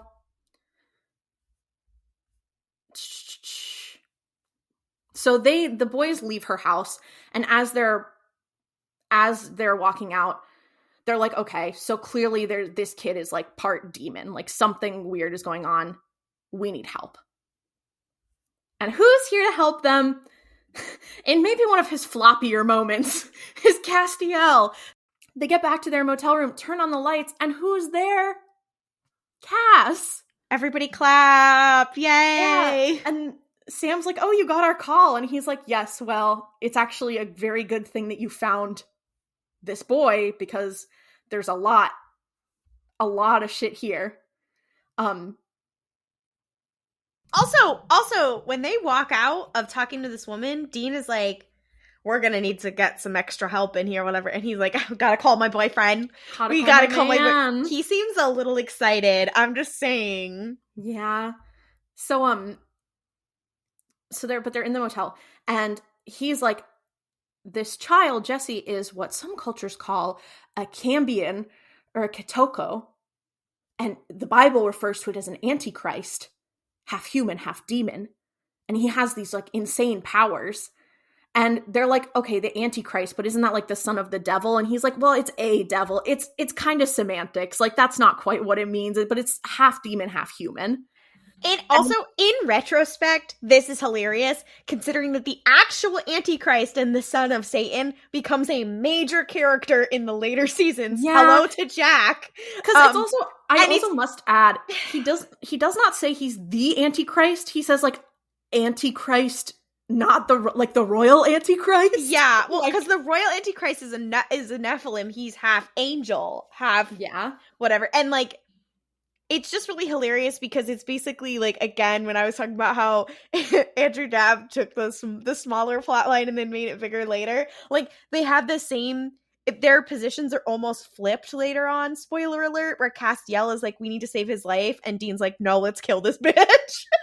Real. Yeah. When we Anyway. get to it, you're gonna be like, and also in that case, when we were specifically talking about like the more difficult issues, the mother, like, she willingly, like, slight spoiler, she slept with the vessel for Lucifer, not knowing that it was Lucifer. So it wasn't, yes, it was deception, but it was a different kind of situation.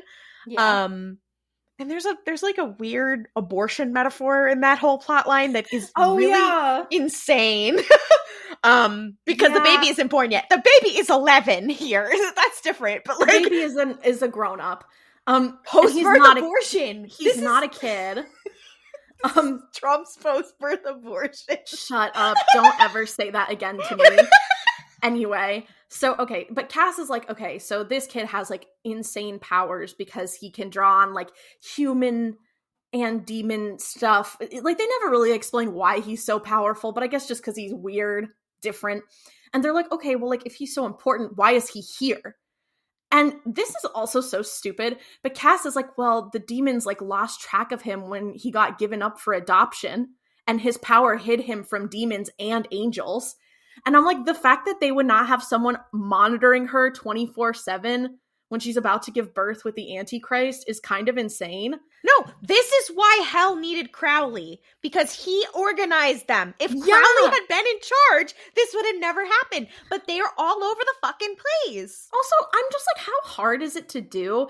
Because the fact that the demons aren't doing this like all the time to produce an army of these kids is kind of like, why did they fuck with all the blood and stuff they did with Sam and those kids when they could have just been popping these baddies out? Maybe it was like, because it was like, then you gotta carry it for 9 months and whatever, and it's like, that's kind of a pain in the ass. But when if you you're could just like have demon babe, you could have a little Sam Winchesters. But if you're a demon and you've been around for 100, 200, 300, however many years, I don't feel like 9 months is that long. This is the Kenjaku question. But yeah, I just don't understand why they're not just popping these baddies out constantly. It just doesn't make sense. Anyway. And why they never do it again. Anyway, not the point. Well, they do it again. That is the whole Jack plot line. No, but they don't. Not like this. Not with a demon. They do with Lucifer, but that's what I'm saying. There's demons aplenty. I don't understand why they're not just like, this should be a strategy. Because they're dumb. I guess they're dumb. They don't have Crowley. And then Crowley got in charge and was like, guys, this is unethical. Because you know what Crowley cares about? Ethics. He might not care about ethics, but he does care about women. So jot that down. So true. He's like, my mother would never allow this. And even though me and her have beef, she did make a couple points. Yeah. Anyway. Okay. Anyway. But Cass is like, this is fucked up. But they lost track of this kid. And then Cass, they all like sit down around the table. And Cass like sits down and like... he farts crazy style because Dean put the whoopee cushion that he got earlier. This is Chekhov's whoopee cushion. He put it on the chair and Cass sits there. It's like 10 seconds of farting noise and he goes, that wasn't me. We might have to call the episode Chekhov's whoopee cushion. And then this is a deeply unserious show. They're talking about demon forced birth and then there's a whoopee cushion. Yeah, but he's like so he says, he does that, and then he's like, anyway, now that Lucifer is, like, broken out, he's free, and, like, the apocalypse is happening, this kid's, like, Jesse's power is getting stronger, and demons are gonna start, like, looking for him, especially, like, with these events happening, it's gonna be easier to find him. Like, and they're like, okay, but, like, he's making, like, toys do things. This isn't anything big. And he's like, well, just imagine this is him not even trying. Like, he doesn't understand, but if he knows, imagine how powerful he'll be. Like, no one will be able to stop him. He could be like Lucifer's main weapon in the war against heaven. And like, he could destroy everything with just a word. We have to eliminate him. And Sam and Dean are like, whoa, whoa, whoa, whoa, what? And he's like, no, we need to like kill this kid. There's no other option. He's too dangerous to be kept alive. Sam is like, well, no, like, obviously we're not going to do that. Like, this is crazy. And Cass is like, okay, so what's your alternative? And Sam's like, well, we give this kid all the information. We tell him what's going on. We have to be honest with him. And then we let him choose. I have to believe that, like, if we give him the choice, he'll do the right thing. And Cass is like, well, you didn't. So... Which, again, is crazy, because he was tricked. He was literally tricked. Yeah. And I will say, Castiel, you are a fucking hypocrite, because... he knew the whole time. You knew the whole fucking time. And well, also, no, he didn't. But he did know towards the end there. Same thing happens to Dean. Dean didn't know that what he did in hell would, break the first seal. He doesn't know, but you don't blame him. You only blame Sam. It's because you have a soft spot for Dean. Mm-hmm. But Cass is like, you didn't, and I can't take that chance. And Dean's like, oh, okay, guys, like, let's calm down. Cass, we are not going to kill this kid, but we will figure something out, okay? And then Cass disappears, and Dean is like, fuck, okay. We're fucked. It's like, me and Pookie are fighting. It's not good. Yeah. Then we cut, and this is, again, I'm going to give you, like, skip, like, I'm going to cover this fast, so skip like a minute ahead if you don't want to hear about some like very weird sexual assaulty vibes. So I'm going to try to do this fast. Julia, the birth mother, leaves her house and a mailman is there and he's like, oh, you look nervous. And she's like, oh, I'm so sorry. It's been a crazy day. And he goes, yeah, the Winchesters will do that to you. His eyes turn black. He's a demon. And he's like, remember me? He's the demon that did that to her. And he's like, we've been waiting to get back what you stole from us. We know that you know where he is. He grabs her neck, gets up in her face. And he's like, I think it's time that we go visit our son. And then the smoke goes from his mouth into hers and she's possessed. Her eyes turn black. And then she goes to find them. It's not that bad. It's just like, it's very uncomfortable. I know I was uncomfortable watching it. I think it's meant to be like that. But yeah, you're just like, whoa. Yeah. It's just it's a rough watch. And I think it's one of those things that, again, it's just annoying because I don't feel like it's treated with the like gravity that it should be. I think these topics should be able to be covered in shows that are not serious all the time. I just think they need to be done well. Anyway. So we cut to Jesse. It's the middle of the night. He's gotten up to get water and he's getting it from like a water cooler that they have in their kitchen and not like from a sink, which was funny to me. Well, I mean, he does live on a farm that has like well or septic systems, so yeah. they probably drink like filtered water. That's true. But he's grabbing a glass of water and he goes out of the kitchen into the living room and Cass is there and he gets scared. He drops the glass of water and Jesse's like, oh my gosh, like, who are you? And Cass is like, don't worry. I'm not going to hurt you. He does say, be not afraid. He does say, be not afraid. And Jesse starts screaming. He's like, Mom, Dad, whatever. And Cass is like, I'm just going to let you know, your parents will be asleep until the morning. So they are not going to be showing up. And he's backed this kid into a corner. And we realize he's like holding a knife behind his back. And he pulls it out and is holding it above his head like he's going to stab this kid. And then the door gets kicked in. We cut and it's Sam and Dean. They're breaking in through the front door and they rush in and Dean runs up to Jesse and is like, oh my God, like, are you okay? Did you see a guy in a trench coat? Like, he wasn't here, was he? And Jesse points and there's a little tiny, like 6-inch tall Cass action figure. I need to point out, why was he trying to use a knife? He's an angel. I've seen him smite people. Other angels, even. Maybe because it was like a silver knife and he needed something to kill a demon. I don't know. I don't have all the answers. But anyway, Cass is now an action figure, so everyone clapped. And he sees that, and Jesse's like, was that guy your friend? And Dean picks up the action figure and he's like looking at it and he's kind of like touching the coat, and then he puts it down on the mantle. And Dean's like, what? No, he's not our friend at all. And Jesse's like, I did that. How? And Dean's like, okay, so here's T, Mama. You're like a superhero. And you have these powers, and I'm sure you've noticed they make you really strong. And you need to use them to fight evil. And you need to be trained on how to use them safely.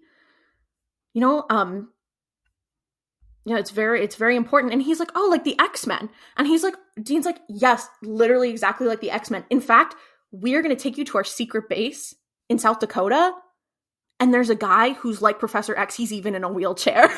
Just talking about Bobby. He was so excited about this. He was yes-anding. Like, he was so excited about this. Like, and you know what? I will say, never compare Bobby Singer to Charles Flop Xavier ever again. No, literally. Especially considering that Bobby is the father who stepped up. Meanwhile, Charles Xavier cannot say the same. Yeah. He wishes he was Bobby.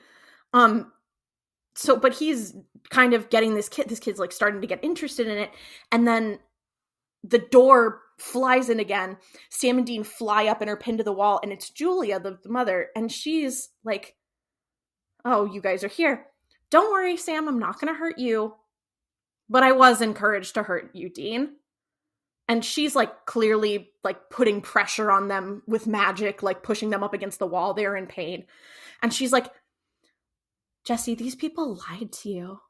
I'm your mother, your real mother. So like he did not know he was adopted apparently, which is insane. I know this was a plot point in a lot of things, but I'm so happy we've moved past that in a lot of ways. This poor kid is learning way too much shit at once. Mm-hmm. Yeah. But she's like, they lied to you. And these guys, they also lied to you. I'm your real mother. And like all this stuff, she's saying all these things. It's like, the reason that you're like, everyone has lied to you, blah, blah, blah, all this stuff. And she's like, these guys, they don't work for the government. They're not actually trying to help you. They're trying to take you away. They're trying to keep you away. The reason that you have these powers, these abilities, is because you're part demon.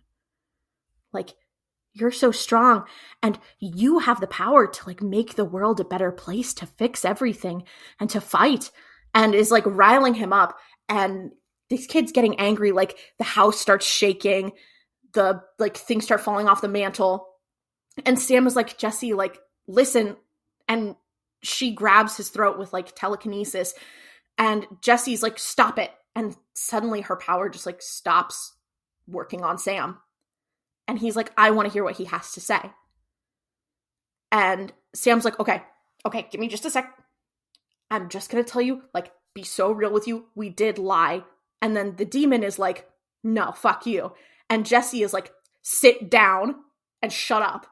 And a chair comes up and she gets like pushed into this chair and she can't talk. And Sam's like, okay, I'm going to be so real. There is a war that angels and demons are fighting. You are a part of it. And Jesse's like, okay, am I actually like half demon? And Sam's like, yes, but you are half human too. You can do the right thing. You don't have to be a demon. She is your mother, but she is not, the person you're talking to is a demon that's possessing her. That is not how your mother actually is. Like, they are trying to manipulate you, and it's up to you. If you want to go with her, I can't stop you. But know that a lot of people, millions of people, are going to be hurt if you go with her. It's your choice. And I'm sorry that people lied to you. And Jesse looks at this woman and he says, get out of her. And the demon flies out of her mouth, goes up through the chimney. And Sam and Dean, the hold on them is let go. Dean falls to the ground. And Dean is like, kid, you are awesome. Then we cut, it's a little bit like later, they've clearly had a moment to decompress. And they have given him like the debrief, have told him everything. And they are planning like, okay, we're going to take you with us to Bobby's to like keep you safe and help you learn, like understand your abilities. And he's like, okay, yeah, like, all right. I don't want to leave without my parents, though. And they're like, okay. Sam is like, like, I totally understand that, but just so you know, like, you know, we went out and always did stuff with our dad. And when you bring your family into things, like, they are in danger too. So you just need to understand that we won't stop you, but it'll put them at a much higher risk.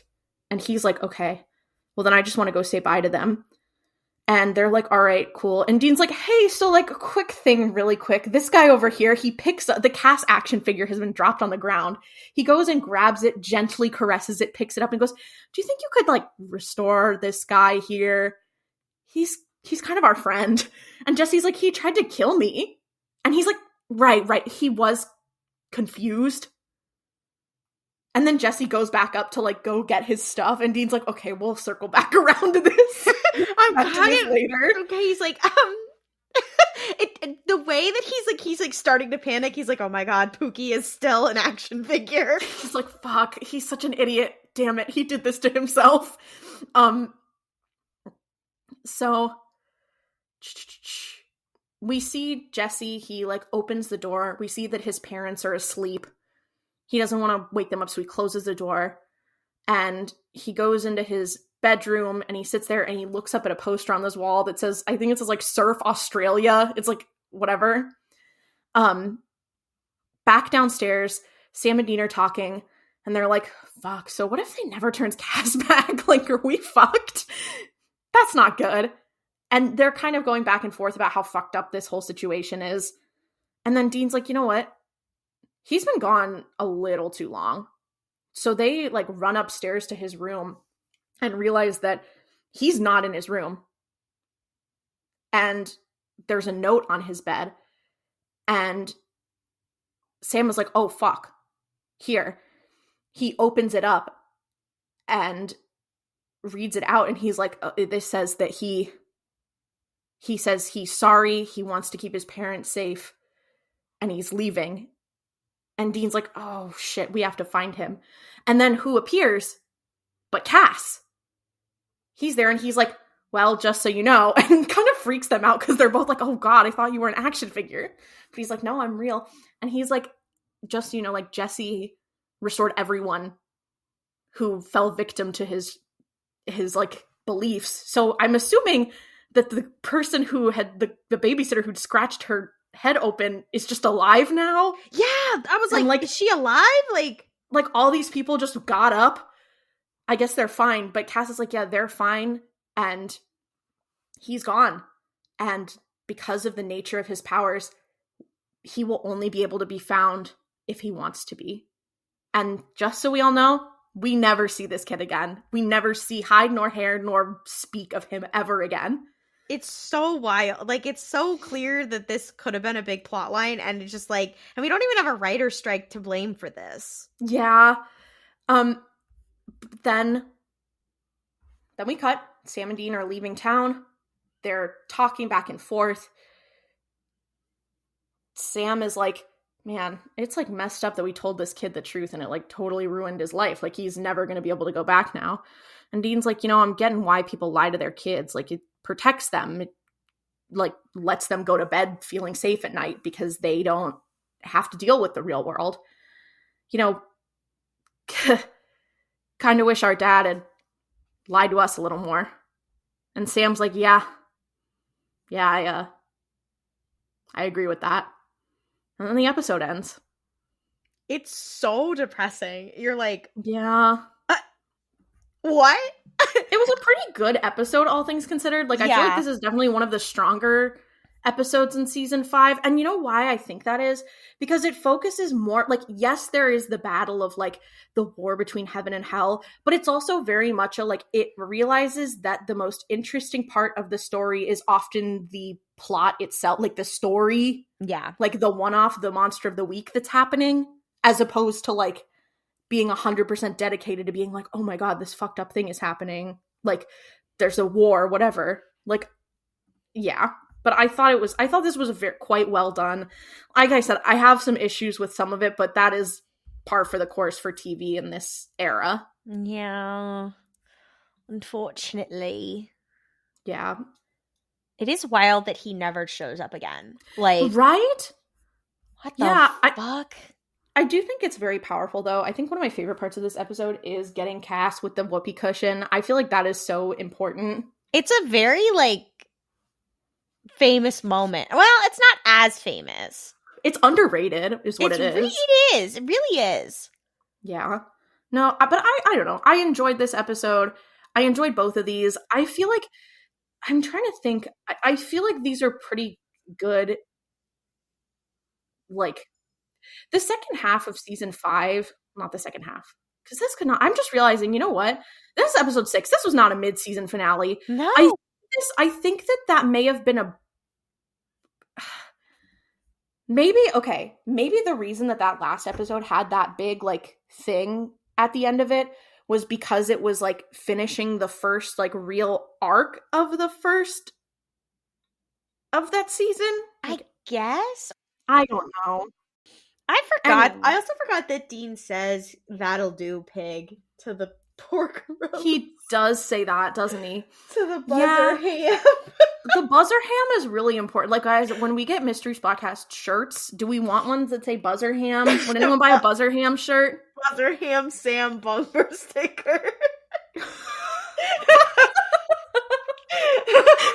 Buzzer ham Sam Winchester. Buzzer ham Sam matching tramp stamps. Guys, if we get this podcast to 1 million downloads, Claudia and I will get Buzzer Ham Sam tattoos. Oh my god, there's something wrong with us. Yeah.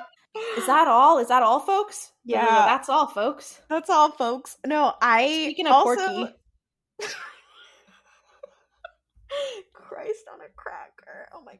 Anyways, thank you for listening. For more Cursed Supernatural content, you can follow us on social media at Mystery Spotcast on Twitter, Instagram, TikTok, and Tumblr. You can also ask us Cursed Supernatural questions in our Tumblr Ask Box or by emailing us at themysteryspotcast@gmail.com. We are trying to raise money for a family to escape Gaza. It is in our show notes. It's Free Palestine all around here on this podcast, as you probably already know. We're trying to get it to at least 10K. Share it around. Just do what you can. If you enjoy listening to us talk about Buzzer Ham Sam, you can rate the show. Leave us a review on Apple Podcasts, Spotify. Leave a comment on our YouTube channel. Tell a friend about the show. They don't have to know anything about Supernatural. They just have to listen to two people genuinely lose their minds. Obviously, now that we have reached season 5, oh my god, we are backsliding into Destiel. So if you have a fan fiction recommendation, send it to the form in our show notes. We just like to read them. It's not anything for the podcast. We just want to read them. And if you want to hear more from us, we are also two of the co-hosts of RuPaul's Pod Race, which is a queer Star Wars and now further pop culture podcast. And we'll see you 2 Tuesdays from now for more slaying people, queer baiting things, the supernatural business.